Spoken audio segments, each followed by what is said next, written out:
A dwi'n meddwl hefyd bod o'r cyfarfod ffurfiol ola'r cyngor yma.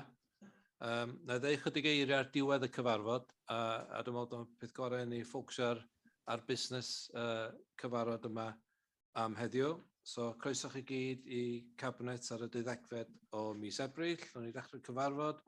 Are there any apologies? Richard, is it? Apology from Richard? Yes. Yeah, apology from Richard. Any other apologies? No. Okay, agenda item 2, declaration of interest. Members will be aware of the requirement under the Council's Code of Conduct to declare any personal or prejudicial interest in respect of any business to be considered at today's meeting. Such interest should be declared now or as soon as the councillor affected becomes aware that they have a personal or prejudicial interest in today's business. All members declaring an interest are required to state clearly what the interest is and to advise whether it's a personal interest or a personal and prejudicial interest as defined in the Code of Conduct. Any member declaring a prejudicial interest is required to leave the meeting for the duration of the business and can take no part in the proceedings. Members with a personal interest only may take part in the debate and any vote. If a personal or personal and prejudicial interest is declared today that has not previously been disclosed and recorded, the councillor concerned will be required to complete and sign a declaration of interest form, which is available either from the staff here today or online. Gary, is there anybody who wants to declare an interest? Mark? Thank you, Leader. Just Denby High School's mentioned in the documents today, and I'm Vice Chair and School Governor. Talking about.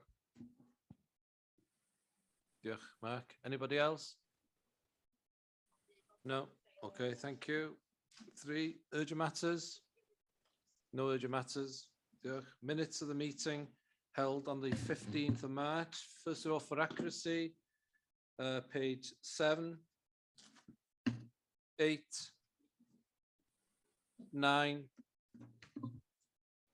10, 11, and 12.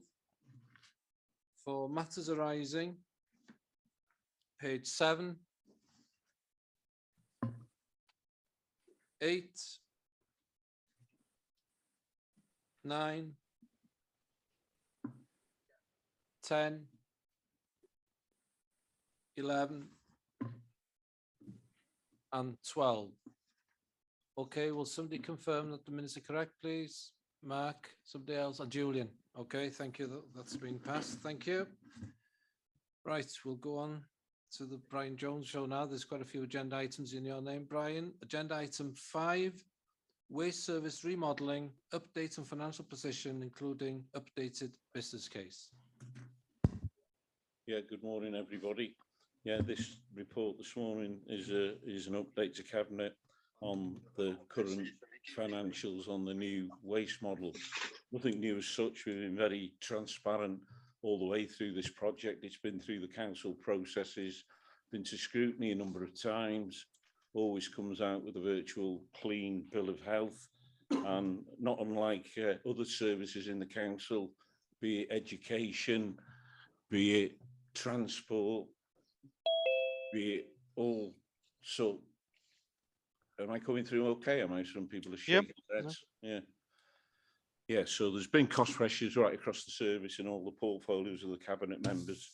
So no surprise as such then in the current climate that the new waste model is suffering the same issues of price increases, etc., etc. So there is a detailed report pack that's been circulated. Hopefully you've all been through it in the finite detail.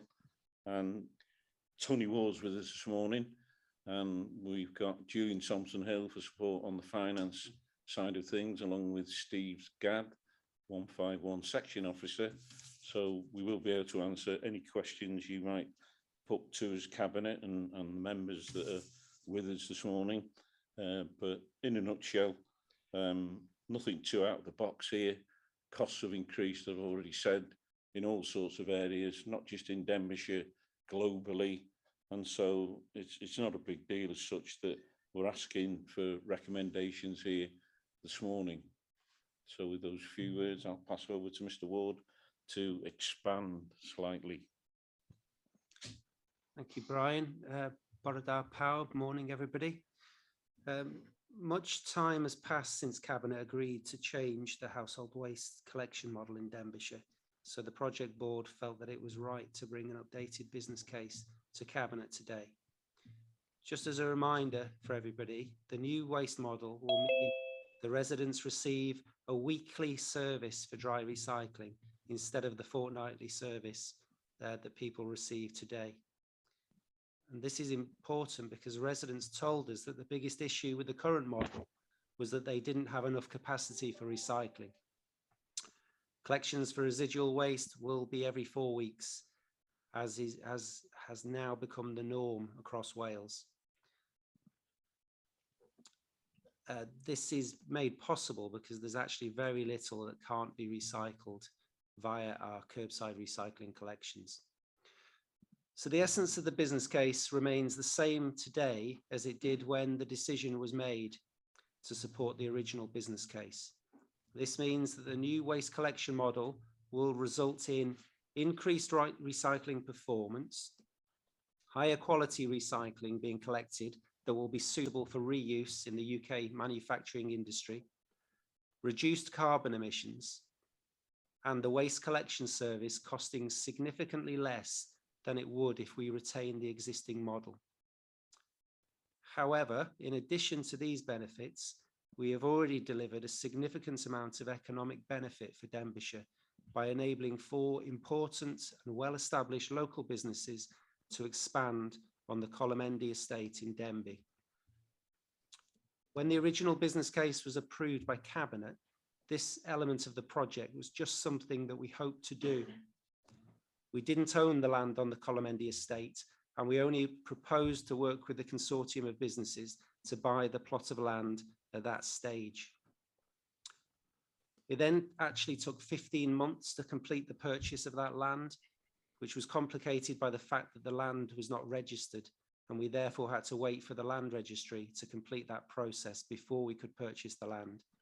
However, it was worth waiting for that to happen because this project has now unlocked the potential of this land, which has been earmarked as employment land in the LDP for many years. The 4 local businesses now have a secure future in Denby, and some have already expanded into that additional space. Many existing jobs in the county have been safeguarded, and new jobs for local people have been created. Although this has nothing to do with the waste collection model, it's a significant additional benefit from the waste collection project, and it has been a huge success in that regard. Going back to the waste collection model, the main thing that has changed since the original business case was agreed is the cost of everything. Members will be aware that global factors such as COVID-19 and the war in Ukraine have had and continue to have a significant impact on inflation. Key materials have seen significant cost increases. For example, structural steel increased by around 90% during 2021, and this has continued into 2022. Price inflation for materials since this project began are unprecedented and could not have been predicted. Fleet costs have also increased by almost 25% in the last 12 months.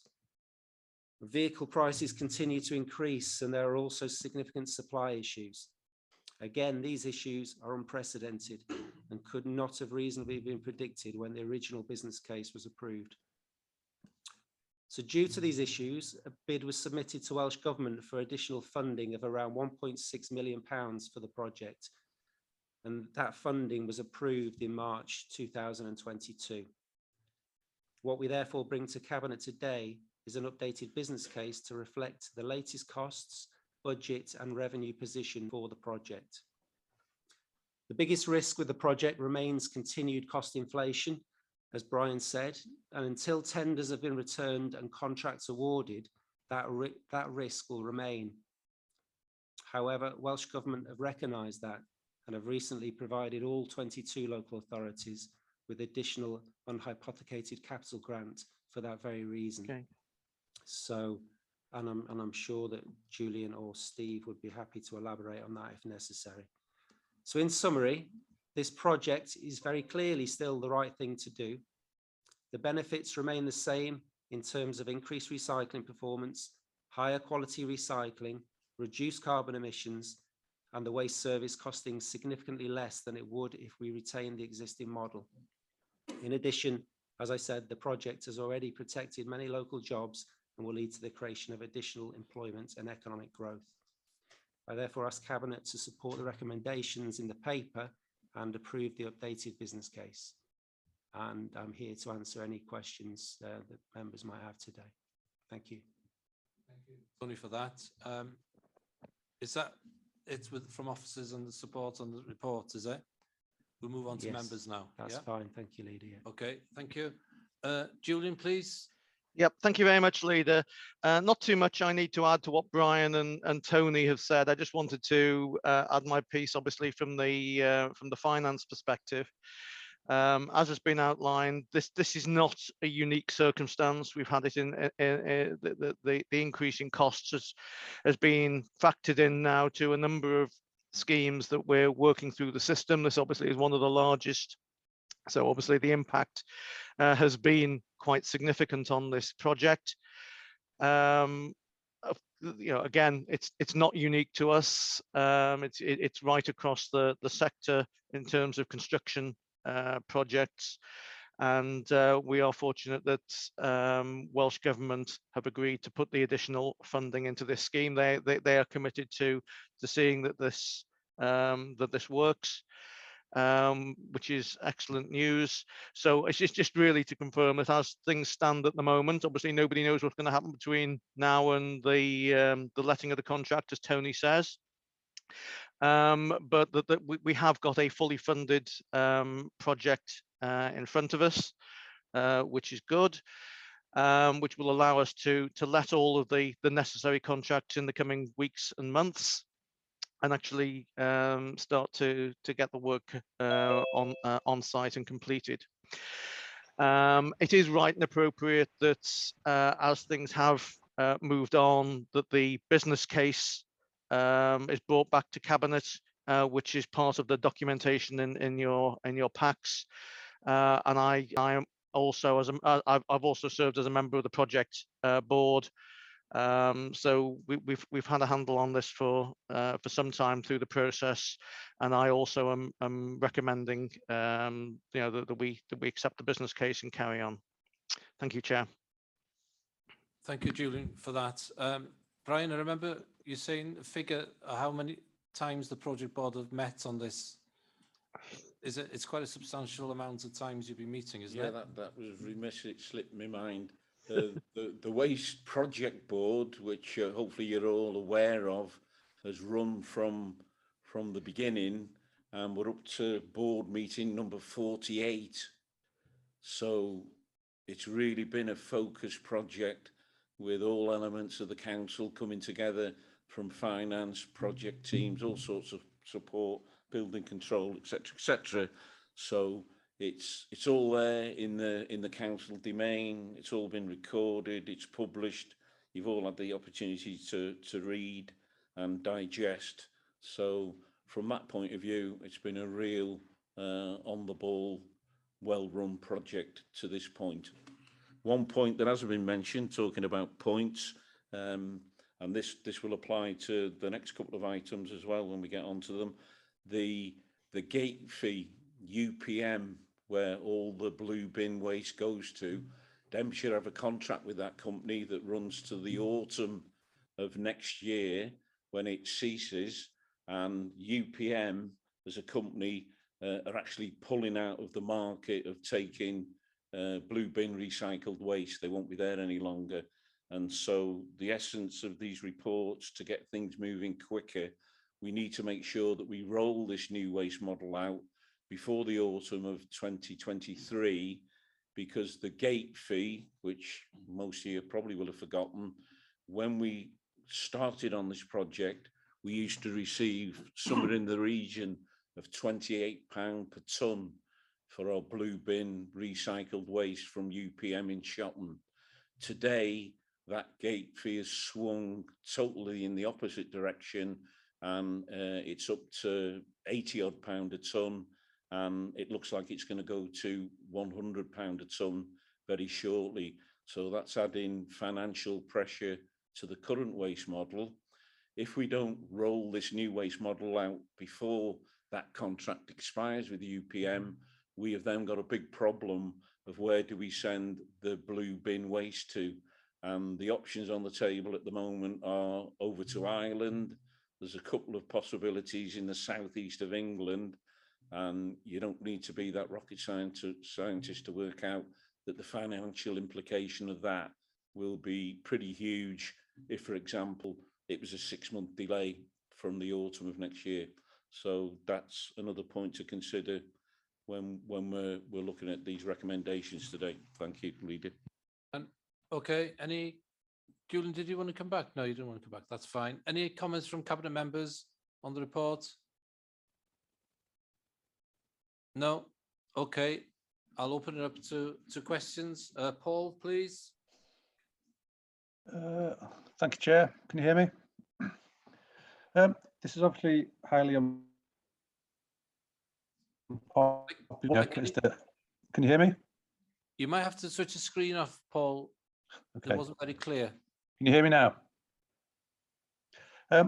Let's say this is massively unpopular with the public of Denbighshire, the charges at the tip particularly.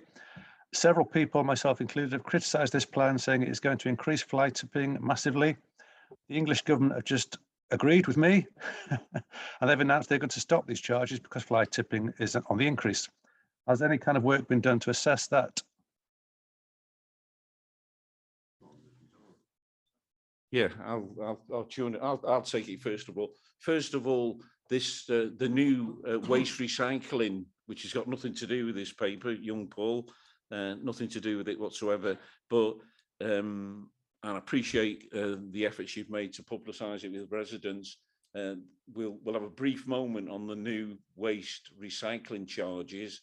When I speak to people, when you explain to them that they're not going to be paying anything extra whatsoever to take anything they were taking 6 weeks ago to a recycling centre, they understand what has been offered to them is a good deal.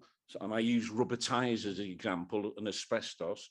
You couldn't take these to one of our recycling centres. Now you can, and we're offering to take that at a reduced cost to the private sector. So it's an add-on benefit service. It's not a hindrance. It's not a penalty to residents.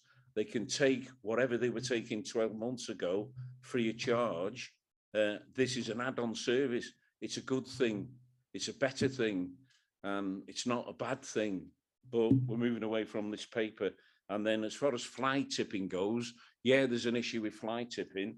Fly tipping is an issue across the UK. So it's not solely Denbighshire with fly tipping. But what we've got in Denbighshire, we have got a robust enforcement policy for fly tipping. And when people are found out causing fly tipping, they get the appropriate punishment. And we do that as an authority, we follow it through. And so we do our best. But fly tipping is an issue all over the UK, but we'll continue to do what we can in Denbighshire to curb it. And more effort needs to go in, whether it's gentle persuasion with residents, et cetera, or more enforcement methods that meet with the agreement of residents. Thanks. Tony? Can I thank Brian for responding to the question that was asked, but the question's not quite relevant to the report, as you quite highly said. So if we can stick to the report, it would be helpful. Thank you, Paul. Did you want to ask a question on the report, Paul? Hang on. No, thank you, Chair. That was enough for now. Okay, thank you, Paul. Emrys, please.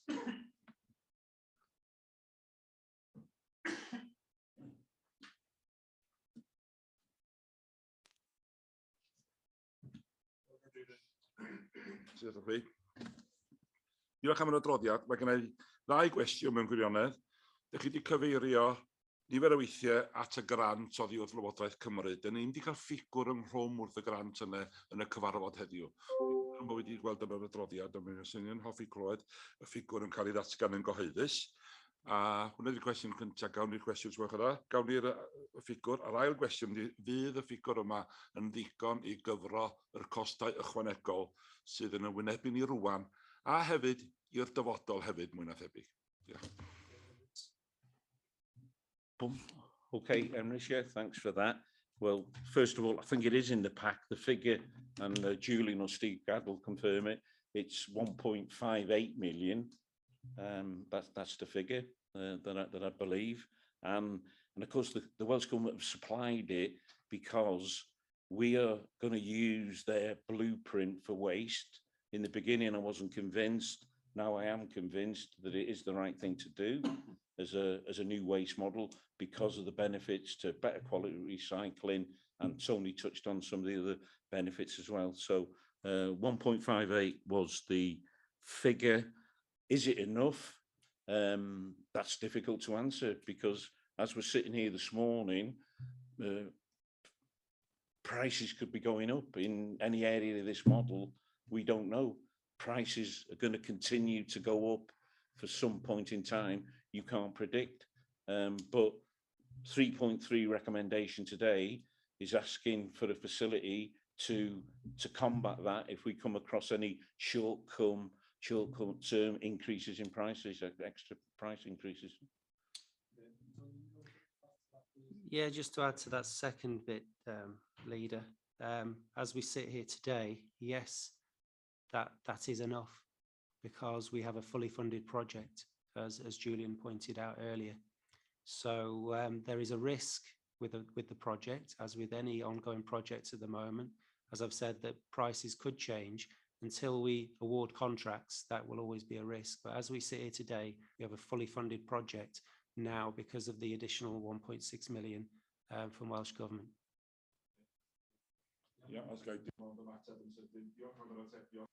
Dwi'n ymwybodol bod yr ffigurau yn yr adroddiad, ond yn anffodus ydy llawer o bobl falle sydd yn gwylio hwn, neu bobl, dyn nhw ddim yn mynd i ddarllen yr adroddiad o glawr i glawr fel dyn ni'n gorfod gwneud, ond mae ffigurau yma yn bwysig i'r mwyn dal y cyngor i gyfri pan fydd angen hynny, os bydd angen yn y dyfodol. Diolch. Emrys, diolch myna. Meirig, please. Diolch arweinydd. Jyst un bwchan dweud y gwir. Da chi wedi sôn wan am gostau dyr ac yn y blaen. Pam da chi hefyd fynd allan yn gynt i gael y prisiau adeiladau? Siawns bod y cynlluniau wedi gwneud ers blynyddoedd. Da ni sôn am 2019, dwi'n meddwl. Ond ryw reswm am aros tan wan yn lle bod bob peth yn barod, wedyn mynd allan i brisiad a wedyn bod gynnach chi yr adeiladwyr yn barod i gychwyn unrhyw amser pen o'ch chi wedi gwneud y safle. Meirig, Brian? Yeah, Merrick, obviously, whatever walk of life it is, you should know this from your professional days. You need the technical information, whether that's a detailed drawing, construction drawing, whatever. You have to have the fully detailed out production drawings of what you want before you can go out on tender. And again, as we've gone through this project, those dates have been reported. You couldn't have gone 12 months ago and asked for a nailed down price of steel or anything else to do with the project until you could go to the companies that you were asking to tender with a fully detailed specification. That's the law of going out to tender. Unfortunately, in a perfect world, it would have been great. But again, if we'd have got steel prices 12 months ago, they would have been 50% less or more than what they are today. So there was no way we could have got any benefit. Well, you couldn't do it. You didn't have the technical information to carry out that exercise. We did it as soon as we could. We actually put in extra resource on the technical side to get the 3D model drawings checked in the first instance, then the 2D drawings produced, and that takes time. And I know the team, and in particular, Mr. Eric Price, spent many hours trying to pull it back. We appointed outside contractors to help us with that element of the project. And so it came to market for tender as soon as it possibly could. Tony? Yeah, the only thing I would add to that is that, as I said earlier, it took 15 months following the cabinet decision to actually acquire the land because of complications with the land registry. So without a plot of land, there was no project at that point. So we simply couldn't progress this project until we had ownership of the site. Until we did that, you know, we couldn't go on and start looking at leveling the site and doing all of the phase 1 preparatory work. So we've moved this along as quickly as possible. Julian, did you want to respond as well? Yeah, thank you, Chair. It was just in relation to, I don't think either Tony or Brian's mentioned this, and again, this isn't unique to this particular project, but obviously we're talking about this one. Is that so? If in terms of how long contractors who are tendering for work are prepared to hold prices, because of the fact that they're in an extremely volatile market in terms of pricing.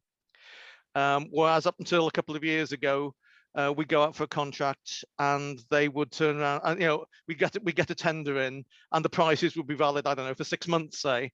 Now you're lucky if you get it valid for 6 weeks, because they're not prepared, obviously, if the prices go up yet again, to carry that cost, which you can understand from their perspective. And therefore it is very difficult to assess these things in a very, very volatile market that we're actually in at the moment. Yeah. Okay. Iawn efo atebion yn Emeirig? Diolch yn fawr, dwi'n meddwl bod nhw wedi ateb. Mae o'n drist na fasen ni wedi gallu cychwyn yn gynt, ond fel mae wedi cael ei ddeud, methu prynu'r tîm mewn pryd, ond mi fasen ni wedi medru cael hyd i'r wybodaeth dechnegol, dwi'n siŵr bod wedi sôn amdano fo, yn barod ynde, adeg honno. Okay. Diolch yn Emeirig. Bobby?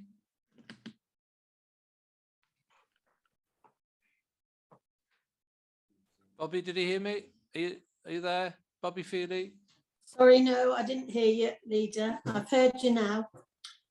Yes, just I'd like to thank the officers for the reports and for the reasonings and questions that you've answered both today and on the way to this.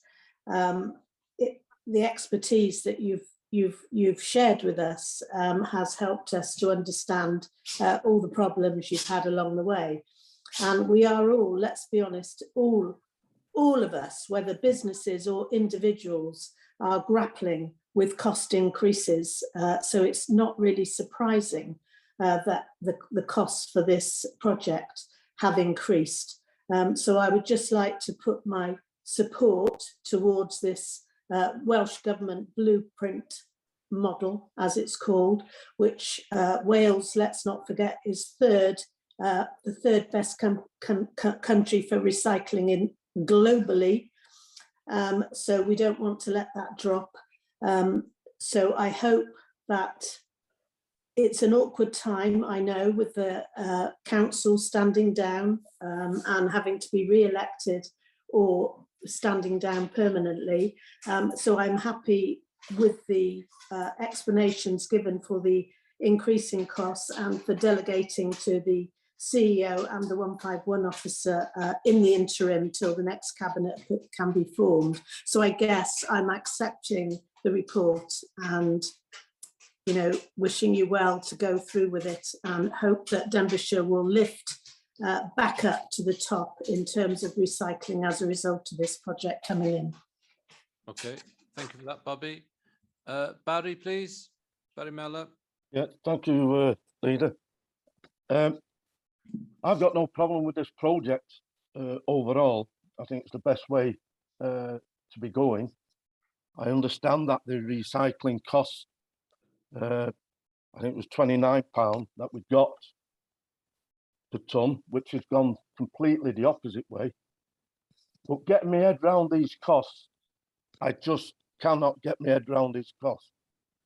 £2 million contingency money already gone. It's staggering to find where you get £2 million contingency from in the first place. Then we go to Welsh Government and ask for another 1.588 million. Yes, we know costs are going up, but also costs have got to be controlled. Otherwise, you're not in any business. the funding table in the report that gives all the funding there, which shows the 1.588 million, doesn't show the 2 million contingency cost. So I wonder why that is not in the funding table. The total cost of this is 19.337.142 million. Staggering amount. And I would like to see internal audit come in and look at this business case from start to finish, because the costing is just getting out of control. I've got nothing else to say, but I do support the project, as I think it is the best way to go. Thanks very much. Okay, thank you, Barry, for that. Yeah, Right. first of all, if I can come in from a political point of view, the information is there in the pack. The information has been transparent all the way through the project. If you track back, it might be a lot of reading, but it's all there. It's no big surprise. If you've kept up to date with what's been happening with the project, you can see where the costs have gone. Tony alluded to it in the beginning that this project started off as a little project. Now it's grown into a big economic development project with jobs, local companies being able to stay in the Colomendy area, etc., etc. But as far as the costs and where it's gone, it's detailed out there. It is there. If you look, it's there. If it's not in that report pack, it'll be in the previous report pack on where all the extra costs have been coming from as we've gone through the timeline to the project to date. So I'm sure Tony will come in and add a bit more to that. And again, yeah, I'll let Tony add on to it. Steve Gadd will probably come in because Denbighshire have been through this model just after Christmas, which was put together by RAP to keep on top of where the costs are, where the costs are going, where they've come from. So it's been on top of all the way through the costs. Tony. Yeah, thanks, Brian. In terms of the costs and the way the project's been managed, as Brian said before, you know, we've had almost 50 project board meetings, of which and finance have been involved with the project from the very start, as have RAP, who work for Welsh Government and support all local authorities with this kind of change project. So there's been a lot of scrutiny around the financial elements of the project already. RAP have produced you know, both the models for on the revenue side of things, so how much the new waste model is likely to cost when we roll it out, but also assisted with putting together the initial estimates of cost for the project. Now, our own finance team have also done an in-depth piece of work recently to look at the cost of the project and to look at the revenue model to make sure that the conclusions that we have come to are reasonable based on the information we've got, and finance was satisfied that that is the case. I've got no issue with internal audit looking at any project that I'm involved in or any aspect of my service. That's obviously part of the council's process, and you know, that's entirely fine. I have no issue with that at all. A project like this does require a significant contingency. Even in a normal situation, it would be strange for a project of this scale and complexity not to have a significant contingency attached to it.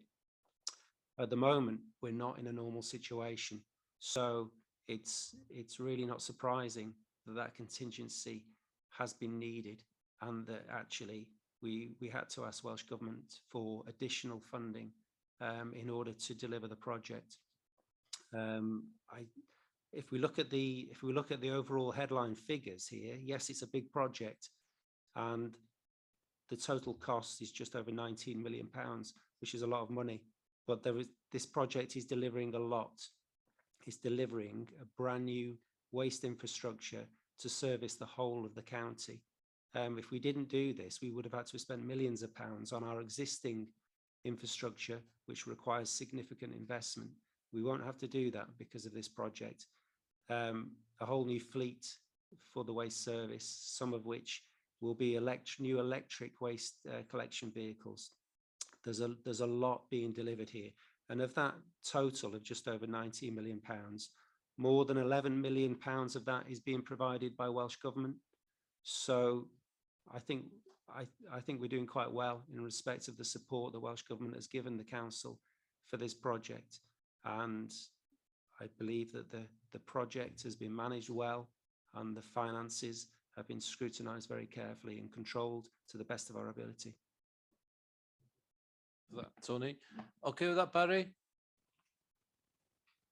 Yeah. Okay, thank you. June, did you want to add anything on the financial elements?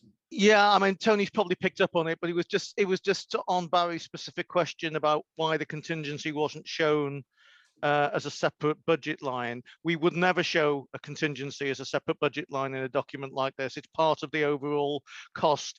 All capital projects will have a level of contingency built in to the funding envelope that we actually put forward. So it will be included within our sort of, in round figures, £9 million contributions towards this project, but it wouldn't be shown as a separate line. And you know, as we said, we have been very successful over a great many years in the most, if not all, of our major capital projects have come in with up until the last 18 months have come in you know, on or below the overall funding envelope that's been allocated to it, and we've not had to you know, to face any of these situations. We are in a situation now over the last 18 months where a number of quite large scale schemes have unfortunately come at exactly the wrong time, in terms of they've met all of these unforeseen and absolutely impossible to deal with by doing anything else, external factors like the cost of the steel work and various other things that we detailed in this project and in other projects. Going forward, those will be built into to bids, but some projects like this, which have been ongoing for a number of years, there's very little alternative that's actually open to us. All schemes, the first thing we ever do if there's an overspend, the technical teams will try and value engineer the costs down as far as they can. But at some point on a scheme like this, I mean, this is just shy of £20 million scheme. A new school can be £40 million. We're doing flood defence works, £25–30 million. This is the sort of scale of project that we deal with. And it doesn't take a lot of percentage increase to get up to some quite significant numbers, unfortunately. So hopefully that gives a little bit of reassurance. Yeah, thank you for that. And I think the reassurance is that it has been well scrutinised and the project board has met so many times. And despite the scrutiny, the costs have still escalated because of issues beyond our control. What I think also cannot be underestimated is the opportunities for really good, substantial companies to expand at the site as well, because it's been landlocked for years and years and years. And to keep those companies in Denbighshire is really important. Local economy, local jobs and that type of thing. So that isn't really valued in the actual true cost of this, but to employ more people locally in Denbigh, I think is a good thing to highlight as well as part of the project. So in terms of where we are, you've got through it, and hopefully cabinets are ready to vote for it and get it through today, and it'll be a good project for Denbighshire for the next few years. So there are no more questions that I can see. I'll come back to you, Brian, to put the recommendation. Oh, sorry, Graham. I forgot about that. Yes. Still, no, thank you. Just a quick comment from me, if I may, Cabinet. I mean, fundamentally, this report is about the updated business case, and obviously you've considered that, and it's good practice to, in big projects like this that are complex, that have a number of risks against them, and the council is often brave on taking these projects on. We don't shy away from taking on big projects with an element of risk, but it's good practice because over time that project will change, and when that project changes, it's about openness and transparency in terms of revising that business case, having that business case reconsidered at Cabinet, and that's exactly what we've done here. This has been a long-running project that has been difficult, that is challenging. There's a number of factors to it, and you've discussed some of that this morning. But the fact is, we've been open and transparent and brought back the new amended business case for you. That's about transparency. I know Councillor Mellor said about audit. Audit, if they want to come in and have a look at that, then they can. But actually, it's a recommendation of audit in terms of good practice of bringing back business cases where they've materially changed. So I'm happy we've had a good debate about it. And as Chief Exec, I've also followed this project with interest because it is one of our biggest projects, and I fully support the amended business case. Thank you, Leader. Thank you, Graham, for that. Okay, Brian, can you come to the recommendations, please? Yep. So the recommendations are 3.1, the Cabinet acknowledge the latest cost and budget position as outlined at Appendix 1. 3.2, the Cabinet approves the updated business case at Appendix 2. And 3.3, the Cabinet delegates authority to the Chief Executive in consultation with the Section 151 officer and monitoring officer to call upon capital plan unprotected funding if required due to uncontrollable increases in costs as a result of inflation or supply chain issues. Any call on this funding will subsequently be reported to the next meeting of Cabinet. And 3.4, Brian. And 3.4, which was hiding at the bottom of my screen, the Cabinet confirms that it is read, understood and taken account of the wellbeing impact assessment as part of its consideration, and that's at Appendix 3. Thank you, Brian. Is there a seconder for that? I'm happy to second, Chair. Julian, a seconder. All those in favour, can you raise your hands, please, so that we can see that? Bobby, yeah. Hill, you're not on screen. Are you in favour of this? Yeah, I am. Yeah. That's good. So that's been passed. Nobody against. Thank you for that. Diolch yn fawr. Agenda item 6 is the new 5M waste fleet vehicles contract award. Oh, sorry, Gary, could you just come in, please? Thank you, Leader. Just to remind members that whilst the report is in part 1, appendices 1 and 2 have got commercially confidential information relating to individual organisations as part of the bid. And so any detailed questions on either of those appendices would need to go into part 2. Thank you. Brian? Leader. We've got Chris Brown with us this morning, who I can see on the screen there. He's looking well scrubbed up. And this report then, it summarises the process undertaken for the procurement and exercise, and it recommends the award of a contract to deliver 14 new 5M resource recovery vehicles as part of the wider waste servicing remodelling project. So if I could ask Chris just to elaborate a little bit, if you don't mind, Chris, on this. Or is Tony coming in first? Yeah. Tony Ward first, please, then Chris Brown.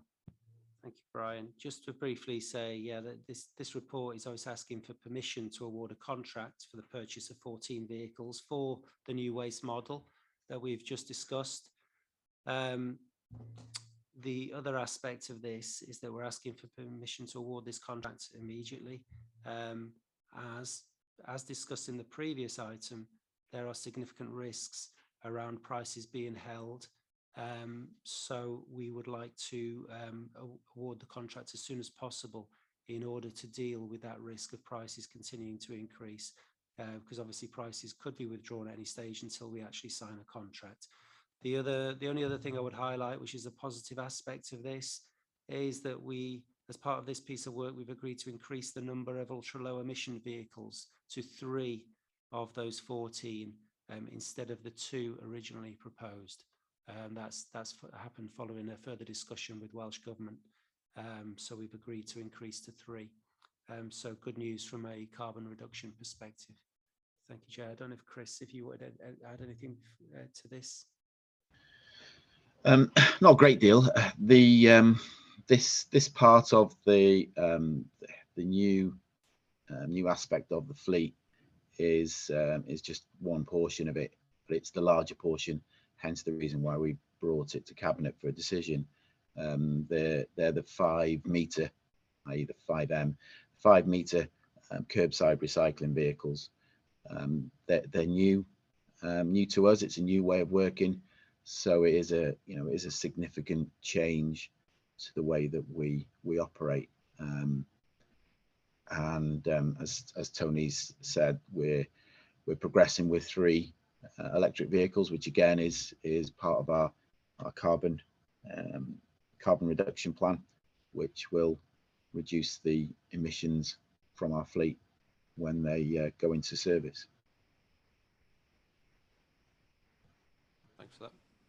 Yeah, if I can just reiterate my comment from the previous report, the reason why we want to implement this immediately, which at first view might seem sort of a bit of a panic measure, if that's the right word, is because we really need to make sure that we launch the new waste model in the autumn of 2023, so that issue with the UPM shopping plant, when it ceases to be an option for us to use, doesn't cause us what will be a massive financial pressure if we overrun that date.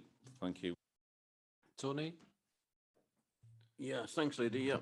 Yeah, fully understand the need for all this.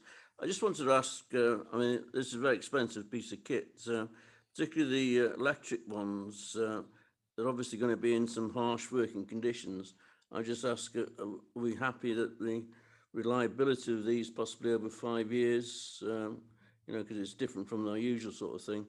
And I presume, will they be replaced again in 5 years' time or something like that? Thank you. Tony? Yeah, I mean, Chris may like to elaborate, but yes, we are confident about these vehicles. Otherwise, obviously, we wouldn't be proposing to buy them. One of the reasons why we suggested originally to introduce 2, and now we're proposing to introduce 3, is partly for that reason, because I think if we were to introduce all 14 as electric vehicles, there would be significant, you know, too much risk involved there, and some of our rounds are on, you know, different geographical routes and have different conditions to deal with. So we're looking at the routes that these vehicles were most suited to, you know, when we're going to use them. So we're managing that risk. Yeah, you're right. These are obviously more expensive as well, and Welsh Government have provided additional funding over and above the funding for the project for the electric vehicles. So yeah, our strategy will be to hopefully increase the number of electric vehicles or ultra-low emission vehicles over time. So our plan would not be to replace these when they come to the end of life with diesel vehicles. We'll be looking hopefully to introduce more ultra-low emission vehicles as time goes on. Chris, I don't know if you wanted to add anything to that. Not a great deal. I mean, the transition to zero emission vehicles is part of our commitment, and you know, any new ones any replacements in 5, 6, 7 years time, or whatever, how long that period is, it's likely it'll be mandatory for us to replace them with zero emission vehicles. So it's right now that we do bring some EVs onto our fleet now, because you know, it's not just something that we can switch on and off. We do have to learn as we're progressing.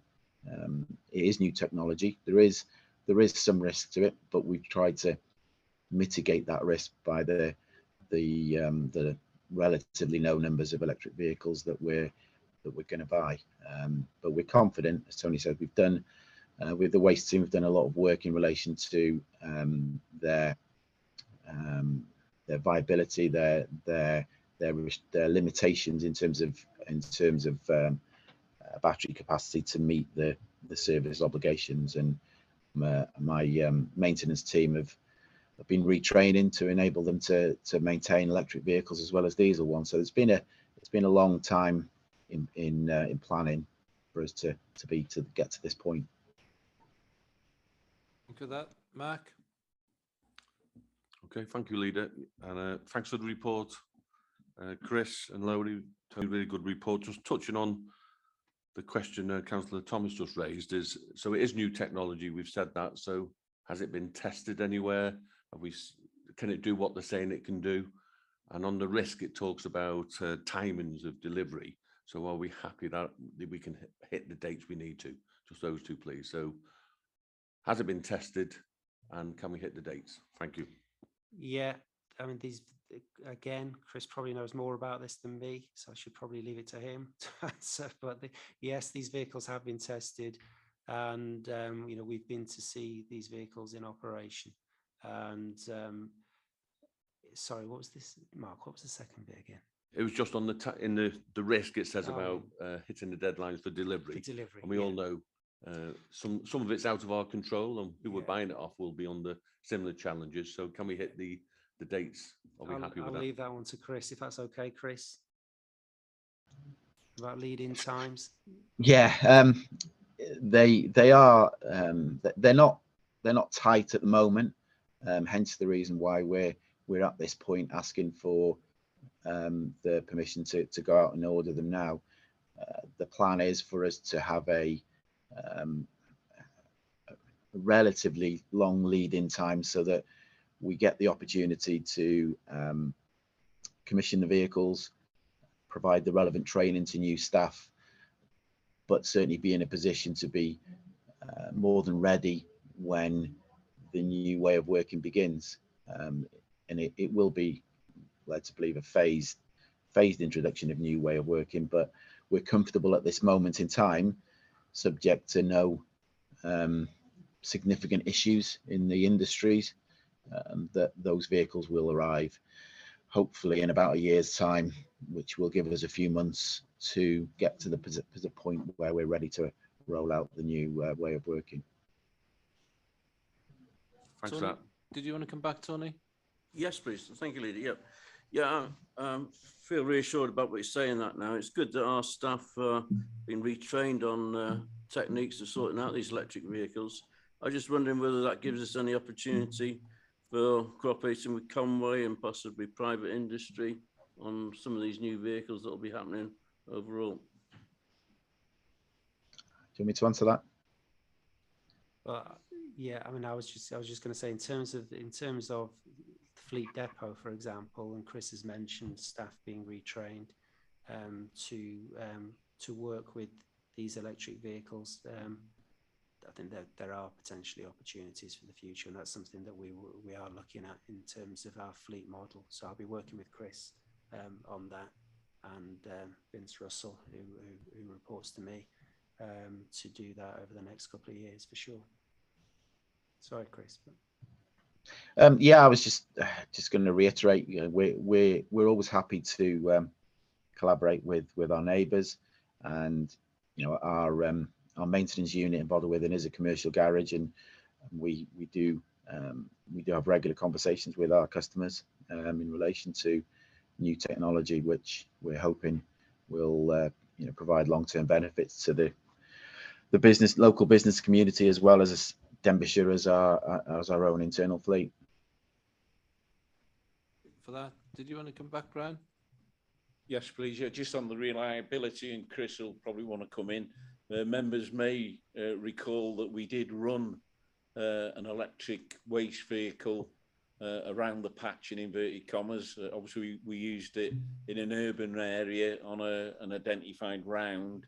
I actually went down to see it, and the guys on the vehicle were happy with it, and so that was a good ground to test it on one of our actual waste routes. So I don't know if you want to add on to that, Chris, on how that went. Yeah, in addition to the curbside recycling vehicles, we do have 2 electric conventional refuse vehicles on order, which are due to be delivered this summer, and they will go into service shortly after that. And we're confident that these will, very confident that these will provide great additions to our fleet, and again confirm our commitment to reducing our carbon. Thank you for that. Is that it from cabinet members? There are 3 other questions. Okay, Meirig, please. Diolch yn fawr, Arweinydd. A gai ddiolch hefyd i Brian, Cynghorydd Brian Jones, ac i Tony ac i Chris am yr adroddiad, ac am be maen nhw wedi ddeud y bore yma. Un o ddau o bethau gai ofyn, wrach bod chi yn teimlo bod chi wedi ateb o, ond os ni'n hoffi pyn bach o eglurhad ydy o dweud y gwir. Hefyd, cyn i mi fynd ymlaen, o ran y techneg bore yma, mae yna dipyn bach o dorri fyny, hyd yn oed o'r siambar heddiw, jyst i adael i'r technegwyr wybod. Diolch yn ddrwg, ond mae o, fel sa chi'n dechrau siarad, mae o'n torri fyny a wedyn mae o'n gwella. Jyst o ran gwybodaeth yw hwnna. Y cwestiwn cyntaf, mae y cynghorydd Brian Jones di sôn am Shotton a'r costau a fydden nhw'n gwneud hyn ag arall. O'n ni o dan yr argraff bod ni wedi arwyddo cytundeb i'r adeilad yna a'r gwaith o losgi y cyfarpar sydd ddim yn mynd i ailgylchu. Drwy Ogledd Cymru, ond Wrexham. Tybed ysa chi medru goleuo fi pyn bach mwy ar hwnna. A'r ail gwestiwn, sylwi, dwi'n meddwl bod o'n iawn mi ddeud bod ne 2 neu 3 rhai diesel yn unig yn cael y newydd. Oes, ydyn nhw ddim yn gwneud rhai diesel trydan, os da chi'n da beth efo. Hybrid, ie, maen nhw'n galw nhw. Ydyn nhw'n gwneud loriau felly. Rhag bod ni'n dal efo diesel am 5 mlynedd arall. Felly. Diolch yn fawr. Diolch Meirig. Na i cael y cwestiynau gyd fe'i gilydd a wedyn nhw'n ei dod yn ôl ato fe'i gilydd sydd yn o reit. Mae'n 3 cwestiwn. Gwyneth, please. Diolch Gadeirydd. Cwestiwn sgen i, dio wir eich ddim yn berthnasol i'r adroddiad yma, ond o ran diddordeb, mi fyswn ni'n licio gwybod, os oes yna rhywun yn gwybod pam fod pris y cerbydau trydan gymaint drytach na'r cerbydau diesel. Os di rhywun yn gwybod, sa gen i ddiddordeb yn yr ateb. Diolch yn fawr iawn. Diolch Gwyneth. A Emrys?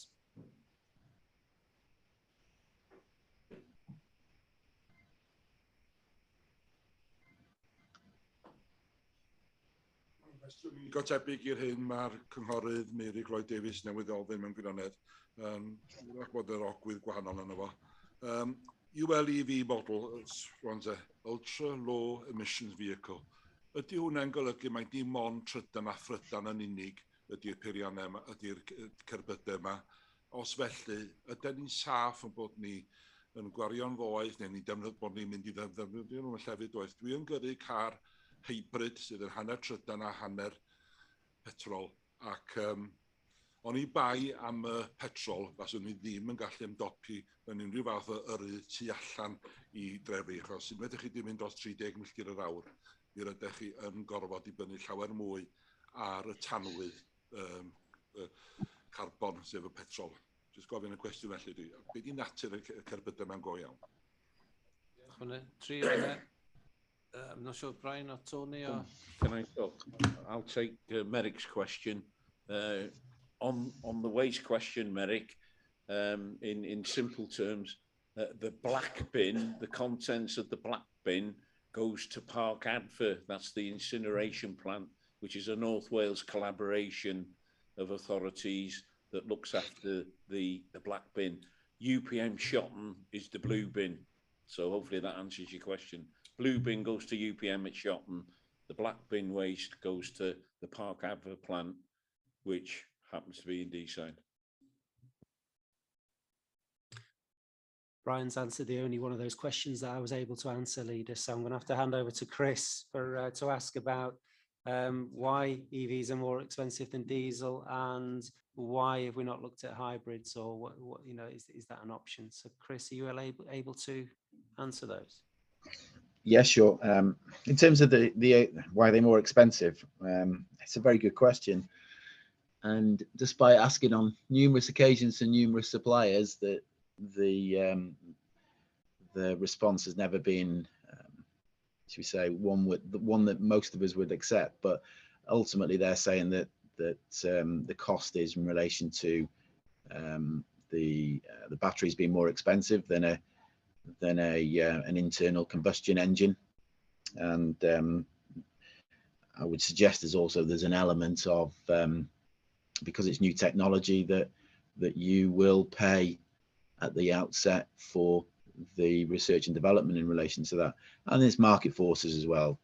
You know, if it's very rare that that a manufacturer will stick their neck out and undercut another manufacturer to make their product significantly more cheaper. Although there's no suggestion there's any collusion between the manufacturers. So that's the best answer I can give, unfortunately, Mary.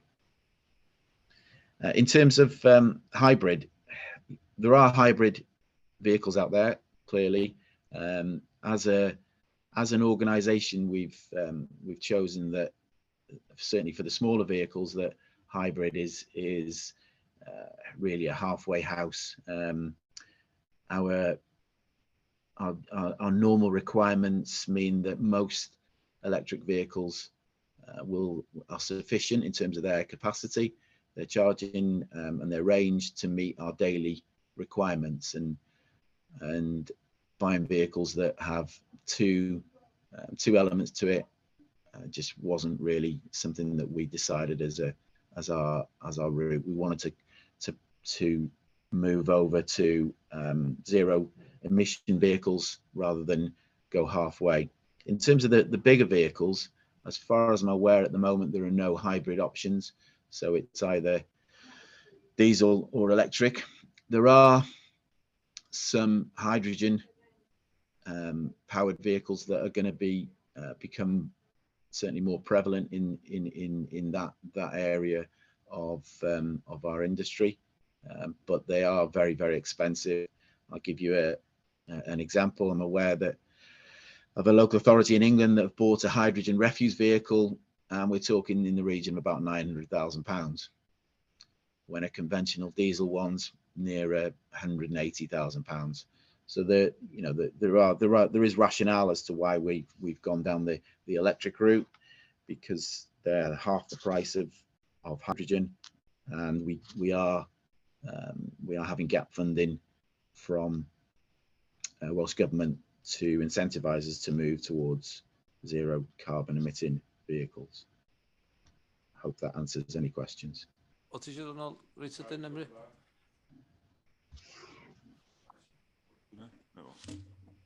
Diolch am yr ateb. Dwi'n gefnogol iawn i gael y cerbydau sydd yn mynd i eihau yn ôl troed carbon i fel sydd yn sylweddol, a mi fydda'r rhain yn saff o wneud hynny.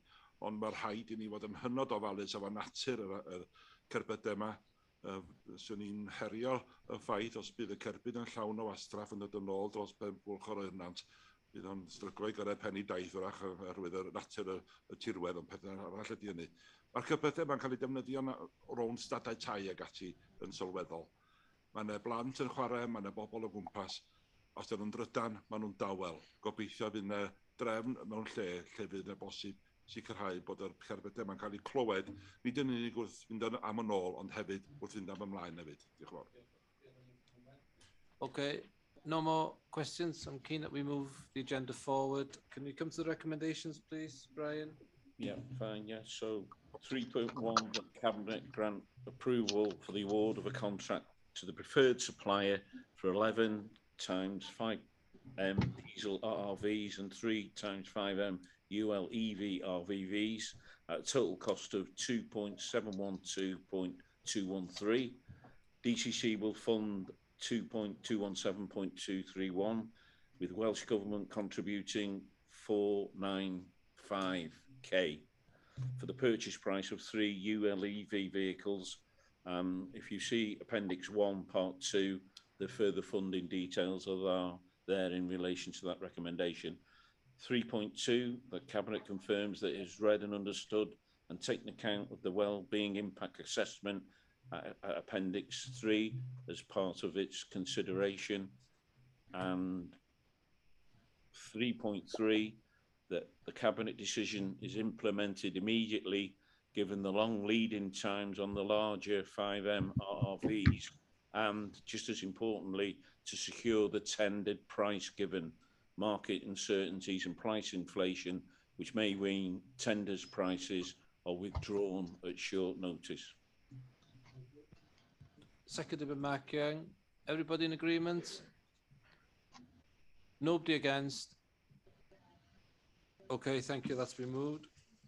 Agenda item 7, Phase 2 Water Transfer Station Colomendy Contract Award via Delegated Decision. Thanks Right. again. So this report summarises the process undertaken today in relation to the tender to deliver Phase 2 of the development of the new DCC waste transfer station. And again, on this report, time is of the essence.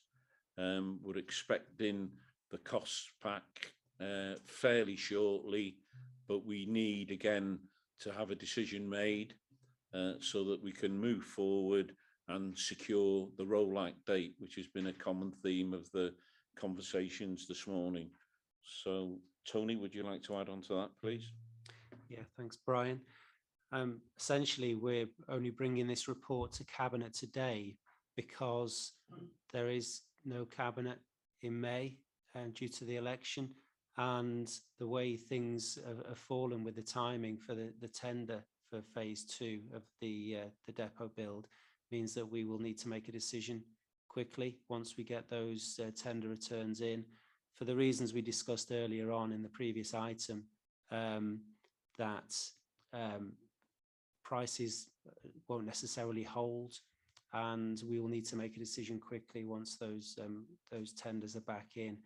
And also any delay in delivering Phase 2 of this project will result in a delay in rolling out the new model, and a delay in rolling out the new model will cost the council more money. So it's really only for that reason we're bringing it today. We need a mechanism for making a decision in the absence of there being a Cabinet. Just as a quick reminder, this Phase 2 is literally about building our new waste depot. Phase 1, which Cabinet have already approved and has been completed, was around the enabling works for the whole site, including the 4 plots owned by the local businesses that we discussed earlier. So that was about levelling the sites and providing drainage for the whole site, etc. This phase is about our site only. It's about building our new depot. So the rest is obviously in the report, Leader, but I'm here to answer questions if there are any. Okay, thank you, Tony. Any questions or comments from Cabinet members? No. Tony? Usual question is, I know there's a load of crested newts and things like that, and I read that there's something in the report regards them, but obviously it did say it was minimal, but I thought it was more than that. They need to be transferred, obviously, before works start. Just to say that from the outset of this project, we've been working really closely with Countryside Services and the biodiversity team to make sure that any impact in terms of this development is minimised and managed in relation to wildlife and biodiversity. So the biodiversity team are very happy with the way the project's being developed. Working really closely with Peter Clayton, the project manager. I can't actually see whether Peter's on the call or not because I can't see the screen without my glasses. I'm getting nods if Peter is there. So I don't know, Peter, if there's anything you wanted to add specifically on that. Yeah, I can do, Tony. Yeah, Tony, before we started work, before the commencement of Phase 1, which actually started last summer, we did the required application for a license from NRW, and we clear trapped the site, the whole site, to make sure that there was nothing on the site before we commenced Phase 1 construction works. So if you do go past the site, you will notice that there's a perimeter newt fence. Within that newt fence, we've cleared the site to allow us to work, and that newt fence will remain in place for the duration of the construction works, including Phase 2, to protect any wildlife on site. And as Tony says, we've been working with Countryside Services and NRW, who do regular audits of the site in terms of the newt license performance and making sure we're doing what we should be doing. So that side of it is being dealt with, Tony. Yeah. Thank you for that. Are there any questions? No questions. Good, Brian, you can. Okay, yeah, thank you if I can, Leader, before I come to the recommendation. I know you shouldn't single people out, but if I could give a special mention to Peter Clayton, and he has got a team underneath him, Eric Price, etc., etc. But Peter Clayton does deserve credit. He's run the board meetings, 40 odd of them, nearly 50 of them. I've seen him at his low point because he has been under stress, along with Eric Price, caused him a lot of stress getting this project to where it is today. And I know we need the wind in the right direction to get to the autumn of next year to actually roll it out. But he has been a credit to the authority in the way that he's dealt with it, all the issues, problems, endless issues and problems. In a small way, I like to think I've hopefully supported Peter with my weird sense of humour when he was at those low points. So with those few words, I'll move on to the recommendations. I'm giggling because I know of some of the help I gave him with that sarcastic sense of humour. So 3.1, recommendation that the Cabinet approve the award of a contract to the preferred contractor via a delegated decision by the Chief Executive in consultation with the 151 officer and monitoring officer at the conclusion of the tender process, providing the contractor's submission is within the affordability envelope for the works. It is expected that the delegated decision will be taken on or after the 5th of May 2022. 3.2, the Cabinet confirms it has read, understood and taken account of the wellbeing impact assessment at Appendix 1 as part of its consideration. And 3.3, that the delegate decision is implemented immediately due to the time pressure to progress the programme and award a contract to allow works to commence on phase 2 on site as soon as possible to maximise the more favourable weather conditions for construction over the summer and negate the risks posed by ongoing market volatility and cost pressures. Been moved. Is the seconder? Julian, the seconder. Everybody for that? Raise your hands. Nobody against? No? Okay, thank you. Brian, that's been moved. And just to add to Brian's comments, I thank Tony and all the officers who've been worked on those 3 agenda items. We know it's complex and challenging, but residents will benefit in the longer term with that work that you've done. So as a Cabinet, just want to show our appreciation for everything that you've done in that. Thank you. Okay, agenda item 8, YSGOL Plasma Different Project, School Organisation, Formal Consultation Proposal and Draft Strategic Outline Case. Okay, who please? Morning, pal. You're all well. It's a pleasure to bring this report before you today, where I just want to for you to approve the proceedings for formal consultation on the increased capacity to YSGOL Brondufferin from 116 to 220, and also the strategic outline case considered by Welsh Government, and making sure that you're all aware of the situation in Denbigh. As you know, this Cabinet has approved the 21st century funding for the projects in Denbigh, which include YSGOL Pendref, YSGOL Denbigh High and YSGOL Plas Brondufferin. We're at this stage, all of them are running at the same time. They're just different landmarks depending on land issues or whatever it may be. So there's no priority given over and above. It's just the way the timings are falling with things. You know, we've heard today how legal and land purchases can take a long time. Well, you know, that situation happens in education as well. The nuts and bolts of it, you know, YSGOL Plas Brondufferin is full to the brim, and they have not got the space and capacity to deliver what we needed for the children of Denbighshire and outside the area. Predominantly, this increase will be servicing the children of Denbighshire. You know, the programme is one that we want to make sure that we can deliver. We will be we worked with Denbigh High as with regard to using land that's not currently used and bring into play, and how we can make sure that that's available to build.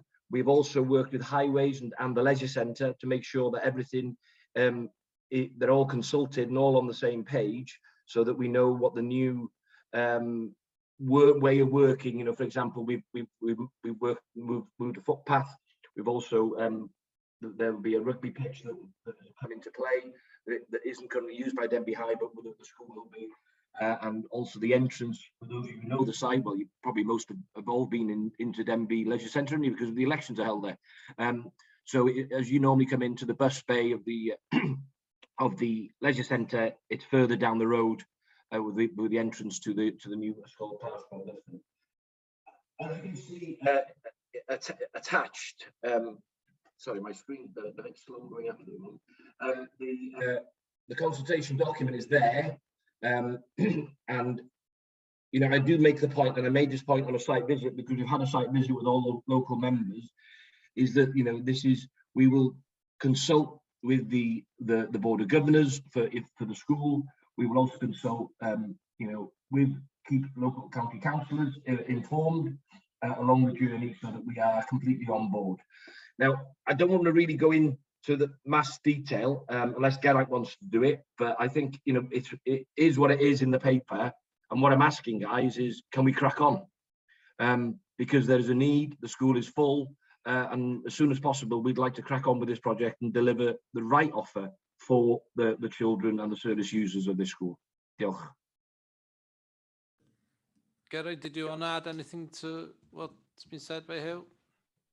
No, nothing to add. Thank you very much. I think the report sort of highlights the figures, the numbers, you know, the fact that the school's over capacity at the moment, and we are aware there's a waiting list, and there's a waiting list for pupils requiring assessments, and we still haven't realised, I think, the full impact of COVID as well in all of this. So I think the report sort of highlights that already. Thank you. Diolch. Leader, can I just add something else? Yes, Hugh. I think just to illustrate how important this is, the fact that we have children who haven't been assessed and are on waiting lists to attend this school at the moment has a massive impact on other schools, and can be quite an issue in the classrooms for teachers, and provides challenges for other learners as well. So I just want to really highlight how important this provision is for not just the school in Denby, but every school in Denbighshire. I think that's really important, seeing that there's members from all around the county around the table. Diolch. Diolch for that. Okay, Tony Thomas, please. Yeah, thank you, Leader. Thank you, Hugh and Geraint. Yeah, obviously very important project for not just Denbighshire, isn't it? I mean, there's other people in North Wales which will be using the school as well. And I can see that the 220 will be reached very, very quickly once you've sorted out your assessment, which I think is disappointing to hear that pupils are waiting so long to be assessed. And obviously we need some resources going into that to rectify that situation. But when we get to a situation where you probably fall to your 220, what sort of preference would Denbighshire children get as opposed to those outside the area? I know everyone they're very sad cases, and that they all deserve the best possible facilities. But would there be a possibility of increasing from 220 going forward? Thank you. Well, my understanding, and again, Geraint can come in, is that the 220 proposed capacity, which is to be open in 2024, is that is the need that the business case has evolved from. So that's where we've come from, if you know what I mean. My understanding is that the priority is obviously going to be for Denbighshire pupils, because why would we be investing in this money if we were going to give priority to outside of Denbighshire?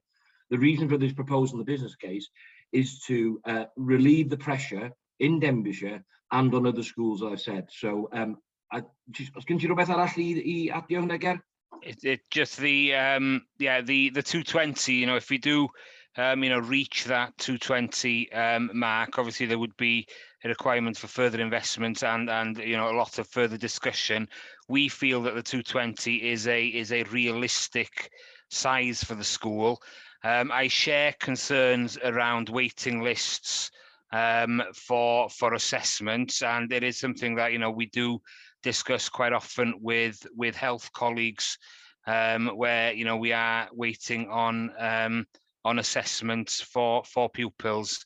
But the 220 and the lead member is right. It does impact on all schools because when there is a waiting list for pupils, what we want is for pupils to be in the right place, receiving the right education that's fit for them.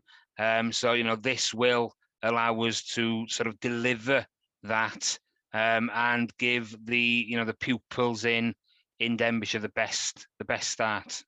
Diolch. Okay, diolch am hynny. Okay with that, Tony? Yeah, I can see the 220 coming very, very soon because obviously it's an exceptional facility that we're having.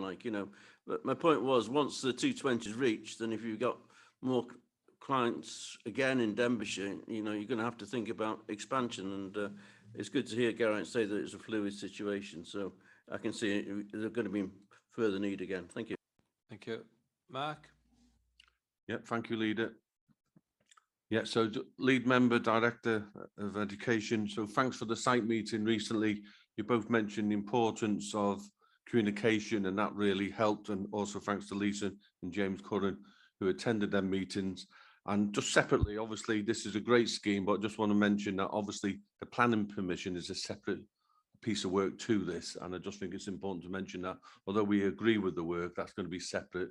And again, that'll be involve consultation, etc. But it's a great scheme, and as long as we communicate with people, we met with some heads and school governors recently with some questions that went down really well.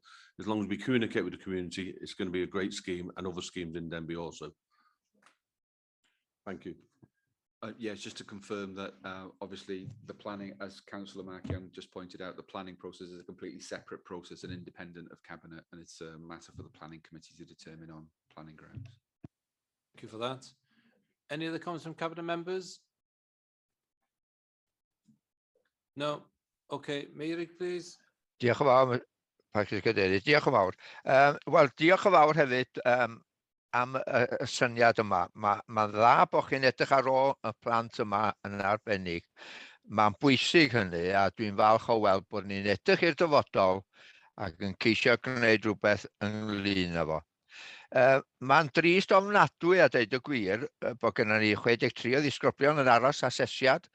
Dyna yr unig newydd drwg felly yn y peth, ac mae rhaid i ni wneud trefn ar hwn. Mae ysgol bach ni wedi cael un trafferth yn cymeriadog dros y blynyddoedd. Mae hwn yn achosi problem i athrawon ac i ysgolion. Ond diolch i chi bod chi'n meddwl am hwn. Ga i ofyn yn garedig hefyd, os ydych chi'n meddwl fydd yna unrhyw angen i wneud o'n fwy yn y dyfodol, fel sydd wedi cael ei gynnwys gan un o'r cynghorwyr cynt, bod chi ddim yn wneud o'n anodd i wneud ymestyngiad, bod darpariaeth, os liciwch chi, yn ei le, a fel fydd yna ddim costau anferthol am bod yna rhywbeth yn y ffordd, neu bod yna rhyw garffosiaeth yn y ffordd. Chi, newch o fel bod chi'n meddwl i'r dyfodol, wel, os ydw i eisiau darn at hwn, allwn ni wneud o'n rhwydd ac llawer o gostau ddim yn dod i'r fei adeg honno. Diolch yn fawr. Diolch, Meirig. Diolch, Meirig. Dwi'n fi ddod o'r hwnna geria? Bydd ni'n adeiladu hwn ar ran cymryd yr ail boint yn gyda, Meirig. Bydd ni'n adeiladu hwn lle mae'n bosib i ni roi ostyniad yn y dyfodol, oherwydd mae'r niferoedd yn gynyddu yn y darpariaeth yma o hyd. So dwi'n meddwl bod mae rhaid ni fod yn ymwybodol o hynny ac fod yn barod i baratoi am hynny. Ond y broblem sydd gen ni y diwedd y dydd ydy y nifer yn yr ysgol, mae o fod yn 116 ar y funud. Ond ers 2016, dyn ni wedi bod yn rhedeg a 124, wedyn 128, wedyn 140, wedyn 133, 137, 137 blwyddyn yma. A mae'r pwysau yn, fel ti'n dweud, Meirig, yn enfawr ar ysgolion bach. Ond ar y funud, os ydy ddim darpariaeth ar gael i'r plant yma, os maen nhw'n cael eu asesu hefyd. A mae hefyd, mae'n rhaid i bod yn ymwybodol, mae'r costau yn codi ar ran yn yr ysgolion hefyd i edrych ar ôl nhw yn ysgol arall. So, dyn ni'n hollol ymwybodol, a dyna pam, o'n i eisiau dod â'r papur yma cyn yr etholiad i wneud yn siŵr bod o ddim yn cael ei ddal yn ôl tra bod pobl yn sortio pethau allan ar ôl mis Mai. So, dyna pan mawr obeithio neu pawb gefnogi hwn heddiw. Diolch. Emrys, please. Ie, diolch yn fawr. Cynnogi yr datblygiad yn llwyr a gobeithio'n arw gwelwn ni hwn yn dod i fei yn fuan yn ystod y tymor nesaf cyngor. Dim ond gofyn ydy'r ochr elfen Gymraeg i'r darpariaeth fydd yno. Mae o'n dweud yn yr adroddiad am yr impact iaith mae ysgol cyfrwng Saesneg ydy ysgol PLAS BENDERFYNIAD. Ni ar hyn o bryd, felly mae dyna be ydy. Ond dyn ni'n gwybod bod yna unigolion o'r wahanol ardaloedd o Sir Ddinbych ac felly tu allan sydd yn derbyn addysg yno hefyd. A dwi'n sylwi bod nhw'n dweud bydd yna ddarpariaeth iaith gyntaf ar gael i pawb, i pwy bynnag fydd am yno. Dim ond eisiau cadarnhau bod hynny yn mynd i fod yn gadarn mewn unrhyw ddatblygiad fydd yna yn y dyfodol, a bod yr ysgol mewn gwirionedd yn cael ei dynodi'n ysgol ddwyieithog, lle mae'r ddarpariaeth yn y ddwy iaith yn mynd i fod yn gyfartal i pwy bynnag sydd angen y ddarpariaeth addysg ychwanegol yn ei dewis iaith. Emrys, am hwnna. Hyw, ti'n Ie, jyst i ddeud, mae yna blant yn cael addysg iaith cyntaf Gymraeg yn ysgol BENDERFYNIAD. Mae yna wastad wedi cael, a mae yna rhan fwyaf, mae canran mawr o staff yn siarad Cymraeg yn Drenger. So, dwi'n gwybod yn hun o blant lleol sydd yn cael ei addysg drwy addysg Gymraeg yn yr ysgol. So, dwi'n hyderus iawn. Dwi'n meddwl bod yna categori ysgol Gymraeg i'r fath yma'r ysgol, dwi'n meddwl, yn y ran Llywodraeth Cymru. So, dyna pam dio ddim yn cael ei asesu fel yna, dwi'n meddwl, Deger. Ie, o ran mae hyn yn croesi drosodd hefyd, dydy mewn un cynllun strategol y Gymraeg hefyd, felly ar school SWAC, School Workforce Annual Census, a mae yn rhywbeth dyn ni yn datblygu, sef datblygu'r gweithlu i ddatblygu i'w sgiliau Cymraeg, a mae yn rhywbeth dwi'n gwybod o pan o'n i'n gwisgo het pennaeth bod yna ddisgyblion wedi symud i'r ysgol o un o'n ysgolion i lle a wedi derbyn addysg a wedi cael darpariaeth cyfrwng Cymraeg gan bod yna staff yn yr ysgol sydd ar gael. Does yna ddim darpariaeth, designation di'r gair yn Saesneg, o ran iaith ar gyfer ysgolion arbennig, felly mae'r aelod arweiniol yn iawn ar hynna. Ar hyn o bryd, mae rhan fwyaf plant yn mynychu'r ysgol o gartrefi di-Gymraeg ac yn derbyn Cymraeg fel ail iaith, ond mae yna ddarpariaeth yn gallu cael ei gynnig drwy gyfrwng y Gymraeg hefyd pan mae'r teuluoedd a'r plant yn dymuno hynna. Ond mae o'n rhywbeth mae o'n ran o'n systema ni i ddatblygu'r gweithlu ymhellach wrth i ni fynd at 2050 a miliwn o siaradwyr hefyd. Diolch. Dim ond ymateb, diolch yn fawr. Diolch Geraint, diolch Hugh am eich ymatebion. Efallai sy'n rheitiach felly i'r adroddiad fod ar yr impact iaith, fod yn cyfeirio at y ffaith bod un ysgol sy'n darparu addysg yn y Gymraeg, yn y Saesneg ac yn y Gymraeg ar gyfer yr disgyblion hynny sydd yn dewis dilyn y llwybr iaith sydd yn mwy addas iddyn nhw. Dwi'n meddwl wrth ddeud bod mae ysgol cyfrwng Saesneg ydy hi yn gosod stamp arni na sydd mae angen mewn gwirionedd. Diolch Emrys am hwnna. Geraint, dwi'n meddwl ti eisiau mateb i'r pwynt ola yna? Na, dwi'n derbyn hynna. Falle sy'n rhywbeth sy'n gallu sydd wedi newid ar y papur, falle. Digon teg. Diolch yn fawr. Pwynt i codi. Diolch am hwnna. Gwyneth, please. Diolch yn fawr iawn. Jyst eisiau cefnogi beth oedd Emrys yn deud ac mhrofiad i pan o'n i yn gadeirydd yr ysgol, oedd na deuluoedd hollol Cymraeg yn mynychu'r ysgol. Felly dwi'n meddwl bod o'n bwysig bod hwnna yn cael ei rhoid ar yr beth bynnag ydio y dogfen. Ocê, diolch Gwyneth, dwi'n siŵr mae Geraint wneud ystyried hwnna symud ymlaen o heddiw. Ocê, dim mwy o cwestiynau. Ocê, Huw, lle ddod i'r argymhellion, please? Oh, sorry, hold on. Dwi wedi symud i'r papur nesaf. Os yw rhywun gallu darllen o allan? Ti eisiau fi darllen o allan, Huw? Ie, ti'n mynd i'r, sorry, dwi wedi symud i'r papur nesaf yn barod. Okay. For 200 pages. 3.1 to approve proceedings to formal consultation on a proposal to increase its capacity from 116 to 220. 3.2 to approve the submission of the strategic outline case for consideration by the Welsh Government. And 3.3 that the committee confirms that it is read, understood and taken account of the wellbeing impact assessment, Appendix 1, as part of its consideration. And that would be moved by the lead member, Huw Hilditch. Seconded by Mark Young. Everybody in agreement? Nobody against? Okay, thank you. That's been moved. Now we're with you again, Huw. We're on agenda item 9 now. Yeah. And that's the national, oh, sorry, Graham, can you just come in, please? Just before we move on, just a point of clarity in case it's not clear for everybody. This is obviously a hybrid meeting that we've got, so we're learning as we go along. And I think it's just important to say that obviously there's a number of people on the screen, there's a number of people actually in the council chamber here, so I'll just make sure people understand who's in the council chamber, if I may, because it may not be obvious in terms of if members of the public are looking on the screen. So we've got Councillor Tony Thomas, Councillor Brian Jones, Councillor Mark Young, and the leader, Councillor Hugh Evans, here in the chamber. Also in the chamber actually is Councillor Emrys Wynne as an observer, and we've seen Emrys ask a couple of questions already this morning.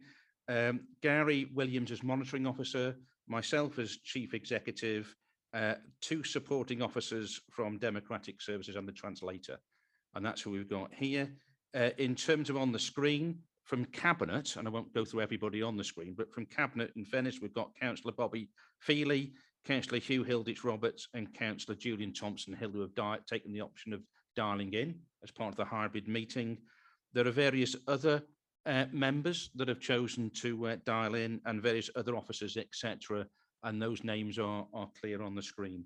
So I just thought it'd be, in fairness, leaders, to make that clear to everyone. And probably actually as good practice, we'll probably start that at the start of hybrid meetings, so people understand who's in the chamber and who's chosen to dial in. Diolch yn fawr. Thank you very much. Graham, for that, for providing that clarity. Okay, we'll move on to agenda item 9. That's National Collaborative Arrangements for Welsh Local Authority Adoption and Fostering Services. Here again, please. Diolch, Leader. So this paper really is I suppose in essence is to formalise what we're already doing, I suppose, and putting it on a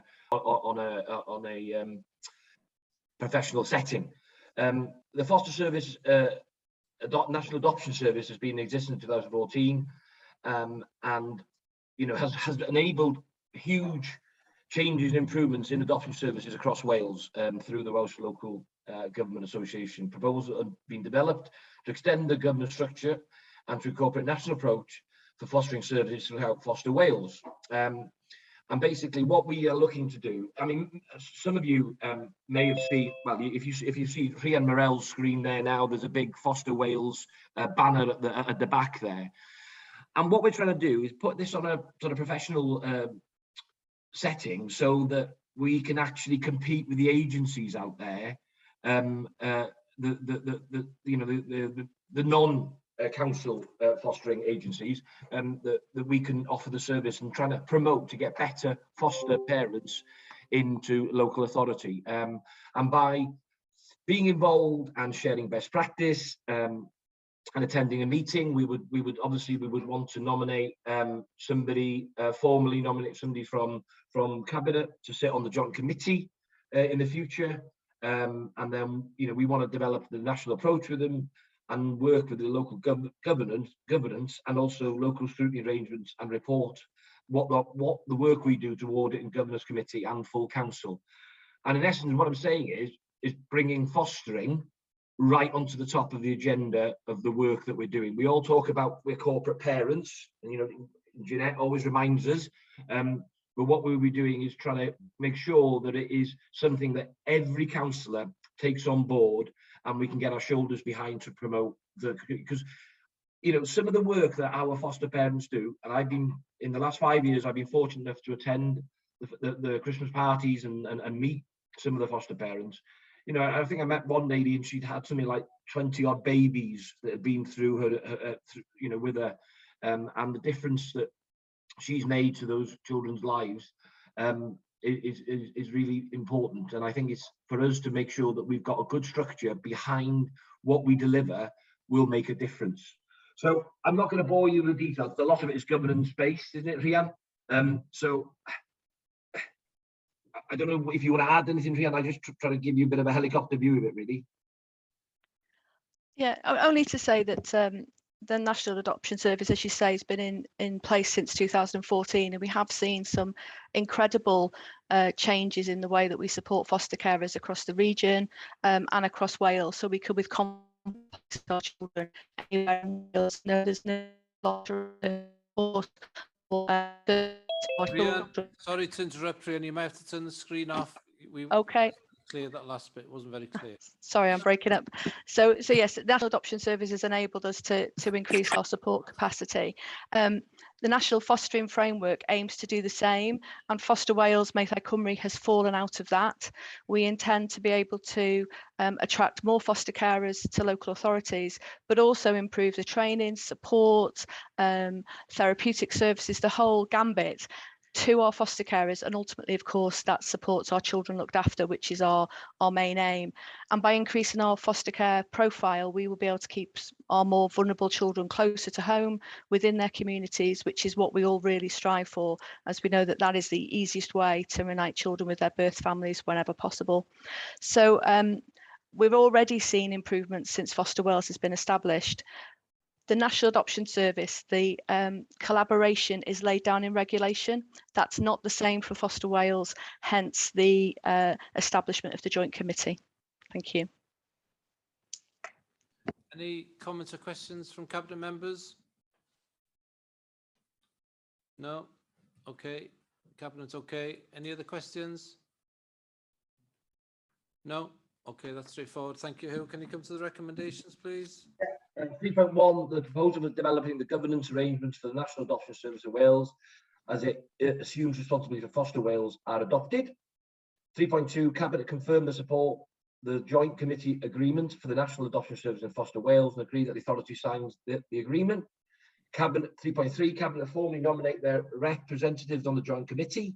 And 3.4, that the development of the national approach, associated delegation of governance and local scrutiny arrangements are reported to Audit and Governance Committee and full council. Okay, that's been moved. Someone second that? Tony seconded that. Everybody in agreement? Nobody against? Okay, thank you, Hill. That's been moved. Can I just say, Leader, that is in 5 years, that is the first paper that I've never had a question on. Thank you. Oh, it's taken 5 years, so. Yeah, it's taken 5 years. Okay, good. It might be something to do with an election, but we don't know about that. Right, we'll go to agenda item 10, the reactive maintenance framework, minor works, school and non-school properties. Julian, please. I think Merrick's waving, Chair. So, yeah, sorry arweinydd, dim ond i cwestiwn bach ar beth ydych chi newydd argymell ac wedi'w pasio. Hefo 3.3, dwi'n cymryd fydd hwnna'n cael ei wneud mewnol, ia, gyda chi fel cabinet.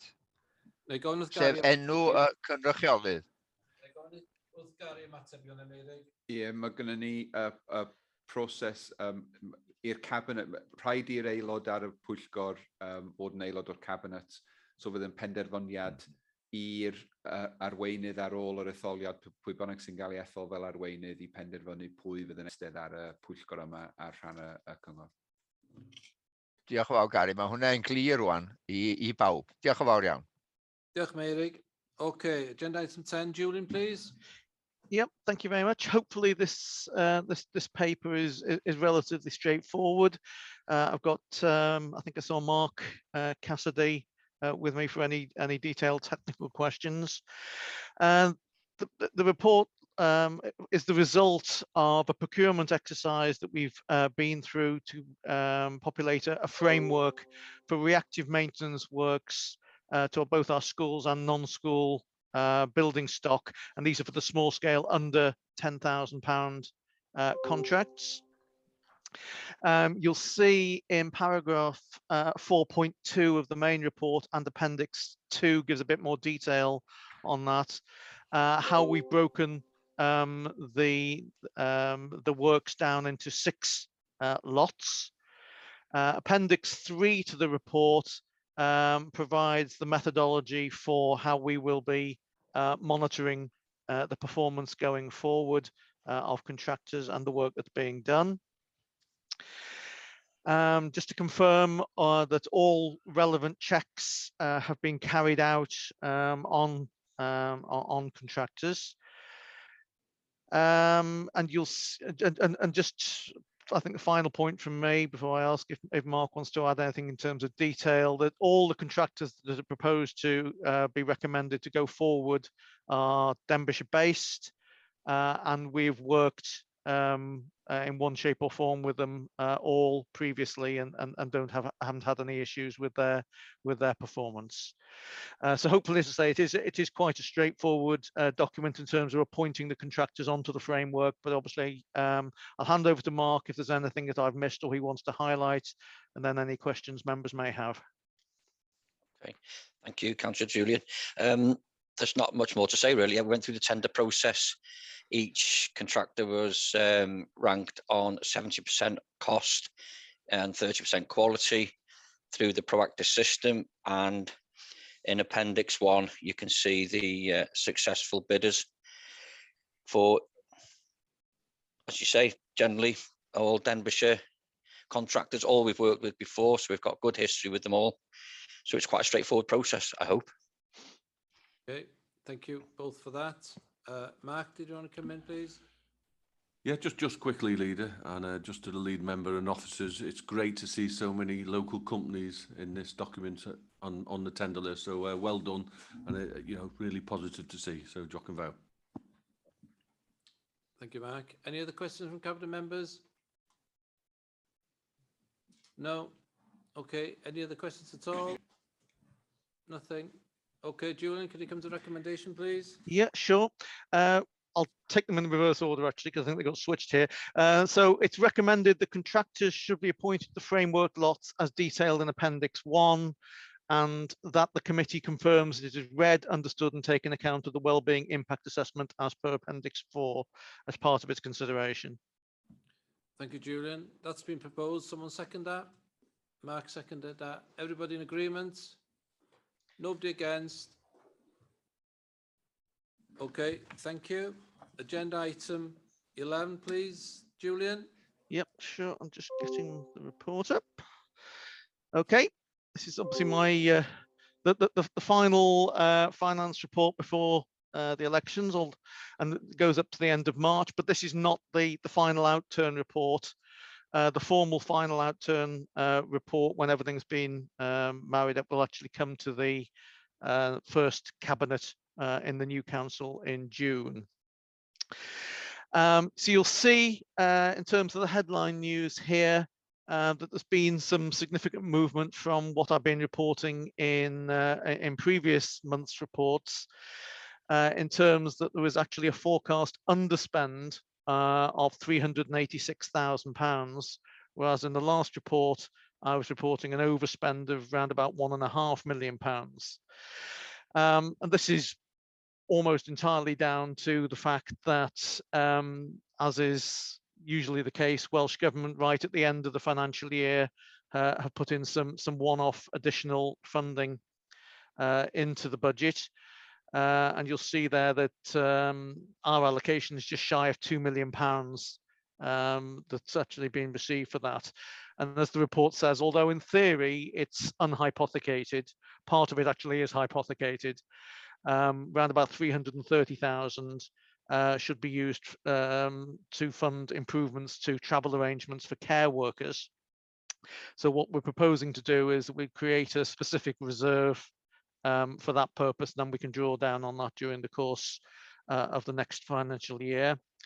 And then the balance, just over £1.6 million, would go into the budget mitigation reserve, which would help us deal with some of the inflationary pressures that we know that we're dealing with.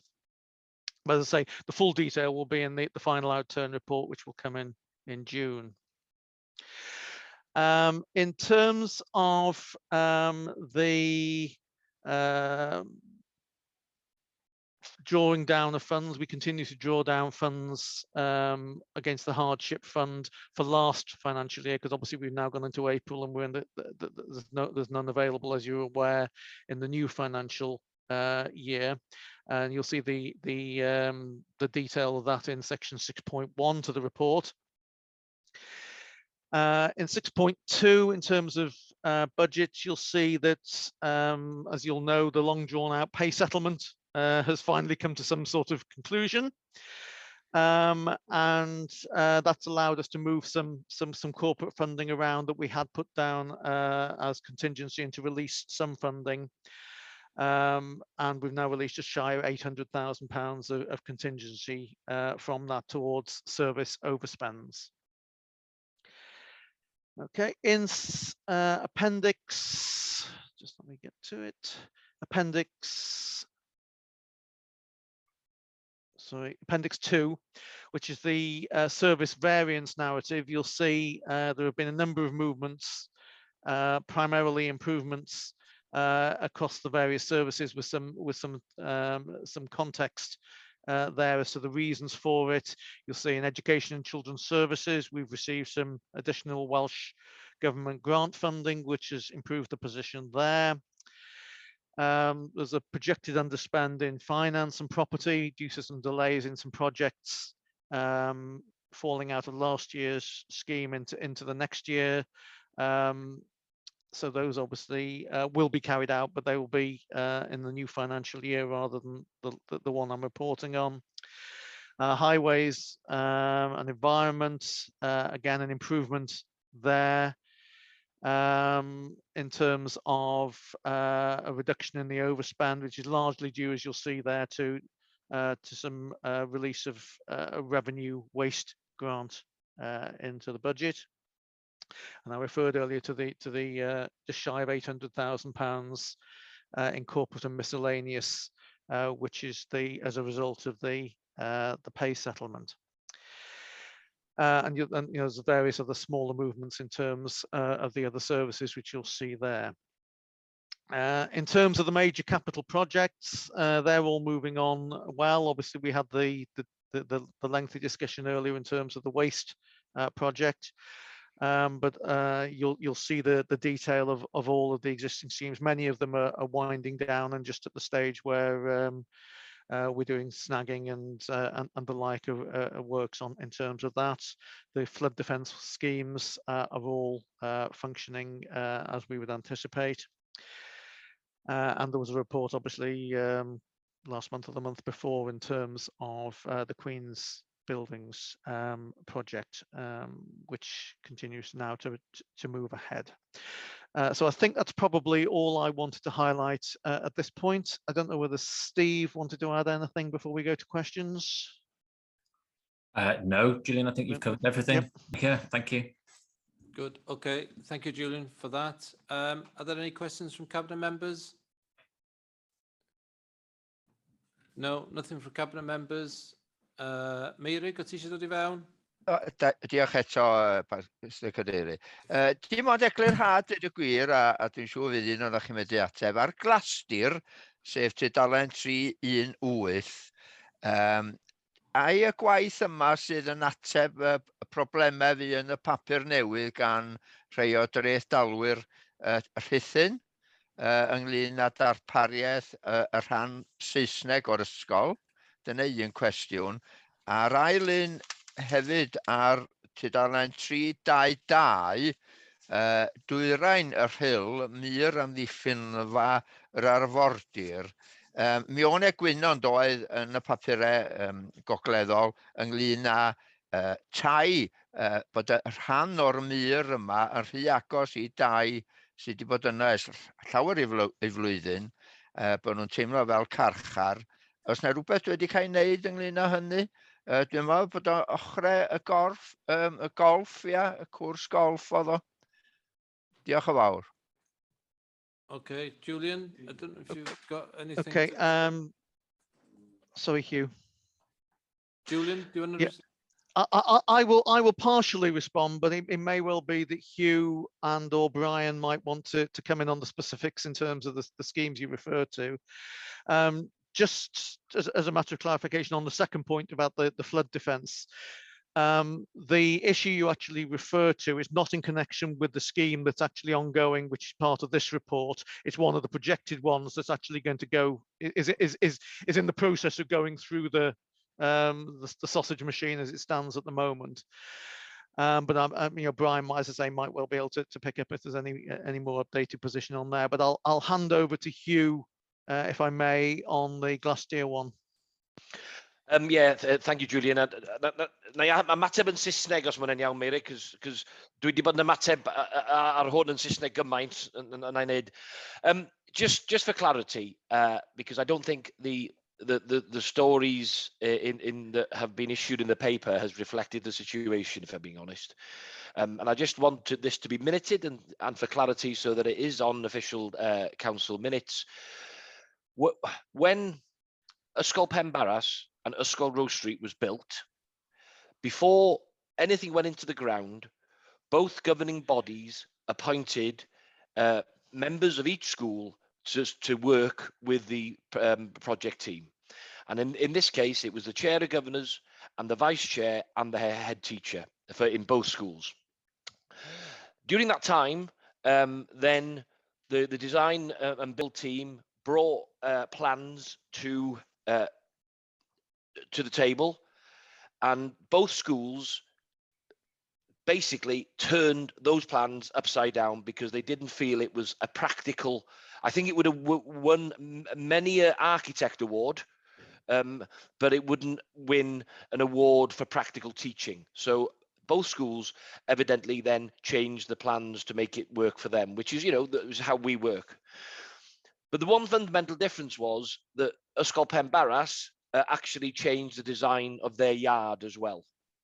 And if I give you an example, it was basically took every hill and mound and grassed area and a bat loft in the middle of the yard out of the way and made it a flat, practical area. Having said that, when the schools were signed off, the area per pupil was actually greater in Ysgol Rose Street compared to that of Ysgol Penbarras, even though Ysgol Penbarras is a bigger school, but the square meter was bigger in Rose Street. However, it wasn't practical space that the children could play in, and that was the issue. You know, there's gabions, there's grassed areas. You know, the children were coming home with mud.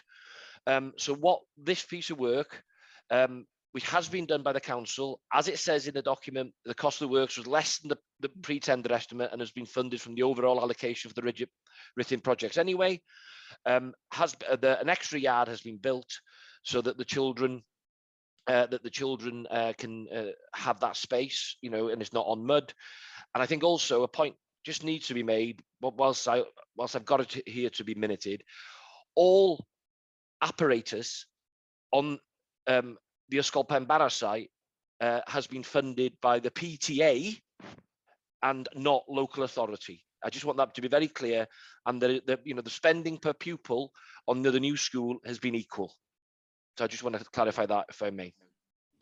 Thank you, Hugh. I don't want to go to detail on this one at this time, but I think the question was asked, and I think the answer has been pretty clear on that. Can I just bring Gary in, please, Hugh? Oh, it's just to remind members that if any member is a governor of any of the schools being discussed, then should just declare an interest in respect of the discussion at Cabinet today. Well, that's me declaring an interest. Sorry, I just slipped my mind for a minute. Okay, good. Okay. And Bobby. Lena? Yes, I declare an interest, Gary. Okay, they're all going to come from all over the place now, Gary, aren't they? Okay, there was another question, wasn't there, regarding Frill? Has Brian left? He's not coming back, Tony? I don't think he's coming back. He's Right. Okay. So we'll try and get an answer to that question, Mary, through Julian and officers to you. Yeah. Sorry, Merrick. I was just going to say, as Brian isn't available. I think After you, Merrick. Julian, mae Julian wedi ateb, dwi'n meddwl. Tydio ddim yr un un lle oeddwn ni'n siarad am. Mae hwn yn rhywbeth yn y dyfodol, felly da chi wedi ateb, diolch yn fawr. Diolch, Mary. Okay, thank you, Julian, for that. Are there any other questions related to this paper? No? Okay, Julian, can you come to the recommendation, please? I will do as soon as I can just scroll back to it.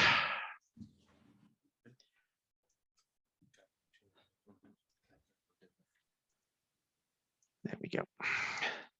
Right, so the recommendation is that members note the budget set for 21-22 and progress against the agreed strategy. Okay, that's been proposed, seconded. Everyone in agreement, no one against. Okay, thank you. And I think we come into the last agenda item for this council's cabinet, and that's the forward work programme. Gary, please. Yes, thank you, Leader. The Cabinet Forward Work Programme is as set out in the papers. Just to inform members that we are penciling in an extra cabinet on the 28th of June in order that there's an appropriate time for reports that may be required, given that we don't have a meeting in May, and also for the financial outturn report to be able to come. Okay. Well, portfolio members want to add anything to that? Good.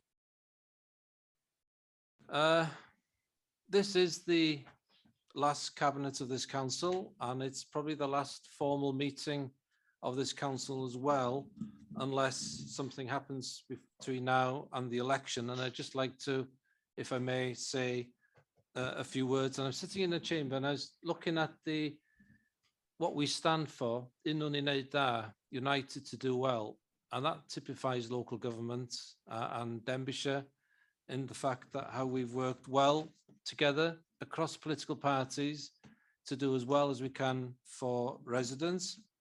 So I've got a few thank yous. I first of all want to thank my cabinet colleagues for their support over the last 5 years. It's not been easy.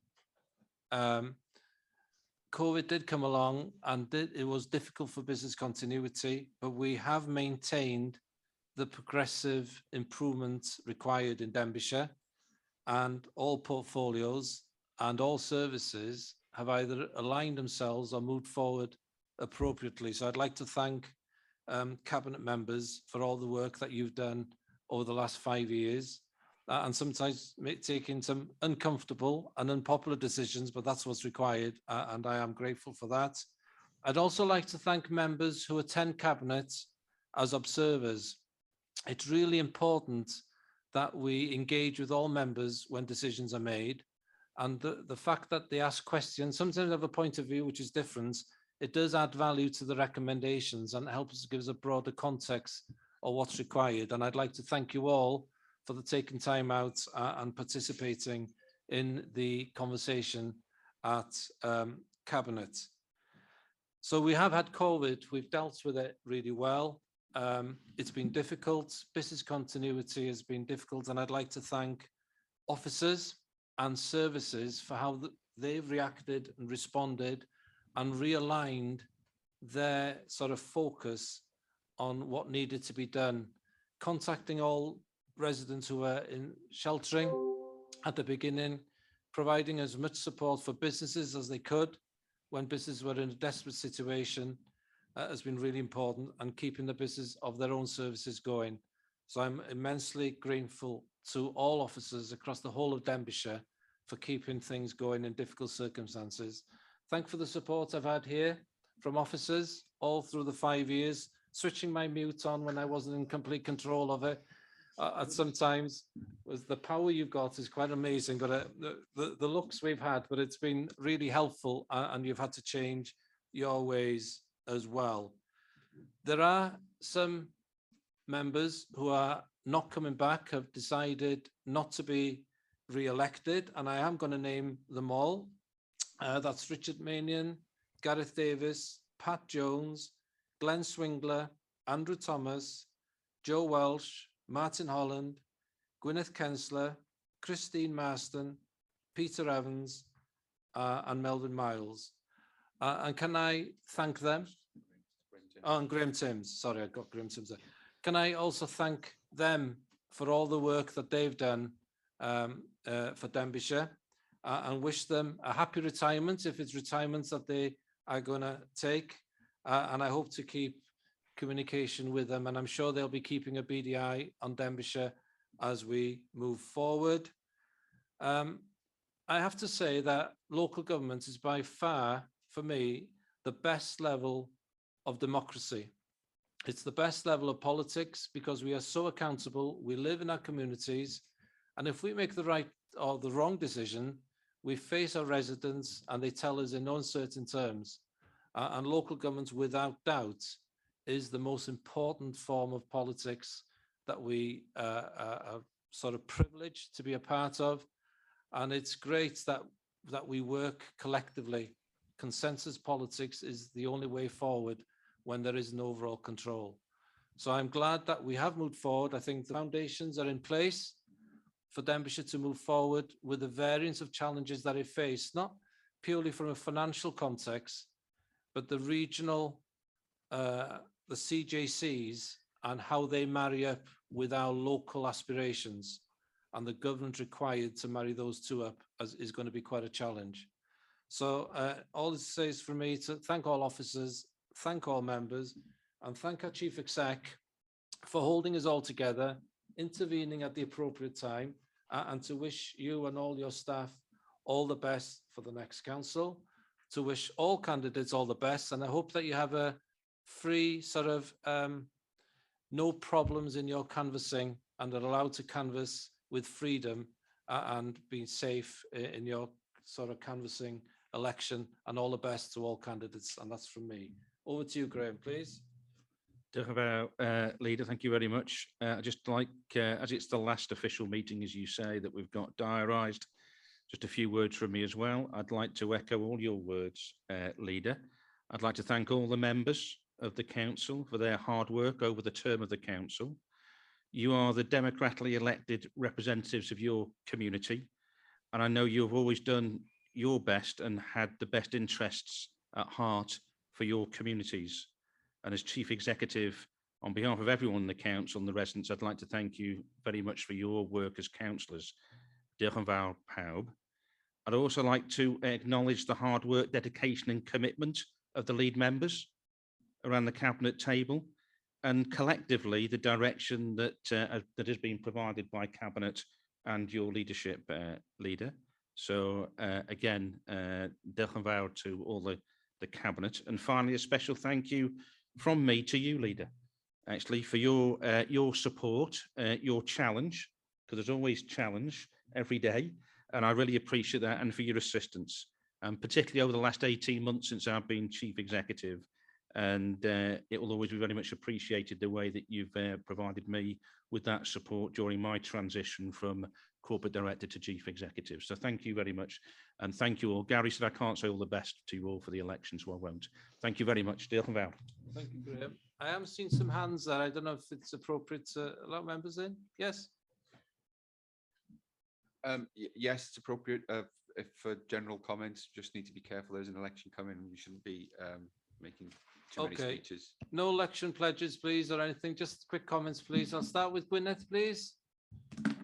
Diolch yn fawr iawn. Since this is my last meeting and I've done 27 years, I just wanted to thank all of the support staff. They are so important to the smooth running of the council, and thank them all very, very much for their patience and tolerance and good service, and all of the officers that I've had dealings with.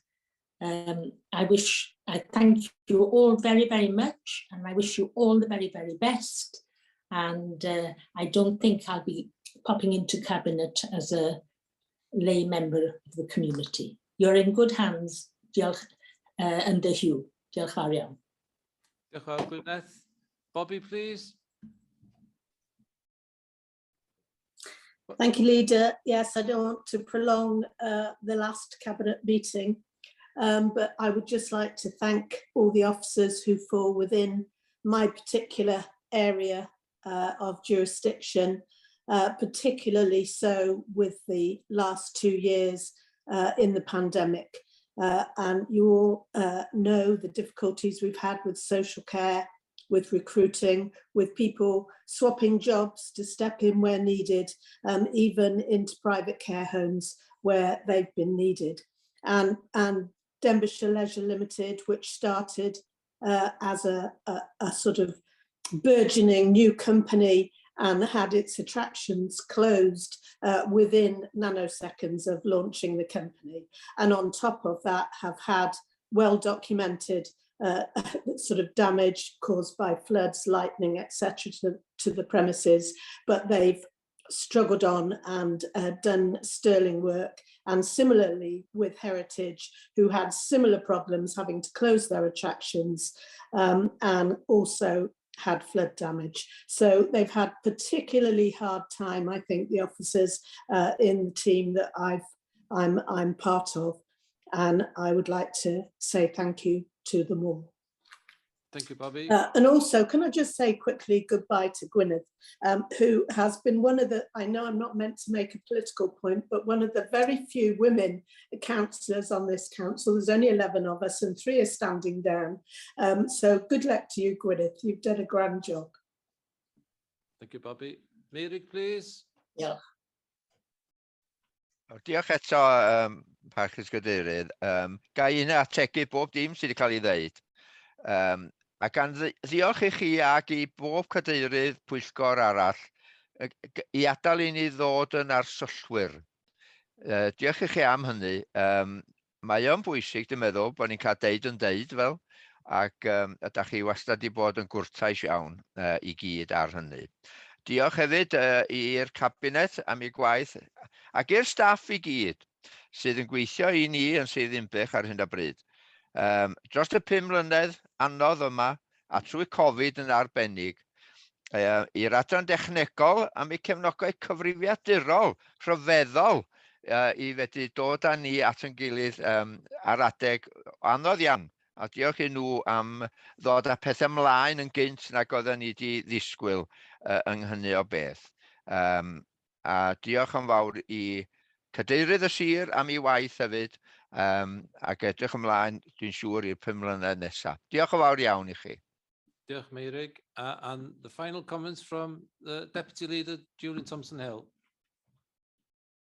Yeah, thank you very much. Nothing highly original coming from me, I'm afraid. I just wanted to also add, first of all, my thanks to Cabinet colleagues and to all our colleagues, especially those who have decided to stand down at the election for all their contributions over the last, well, in some cases 20 odd years, never mind 5 years. So thank you very much to all of them. I'd also like to thank all of the officers that I've worked with over the last 5 years and more in this role. Again, nothing new here. We over the last 5 years, we've seen more change probably in the way that we operate and function and how we've had to deal with all sorts of scenarios, not just COVID, and the fact that we're the way this meeting's being held is going to be the way forward. It's probably something that we wouldn't have envisaged a few years ago, and the way that that's been handled has been absolutely brilliant. There's always a few glitches, we know that, but generally speaking, I think it works really well. So my congratulations to all the staff, particularly the ones that I've been working with in my portfolio areas. And finally, thanks to Hugh as well. He's thanked all us, on behalf of Cabinet colleagues. I'd just like to thank Hugh for all the dedication and work that you've put in over the last 5 years and more. Thank you very much. Thank you all, and all the best, and hopefully we'll see each other again. Diolch yn fawr i chi gyd a bob lwc. Ta-ra.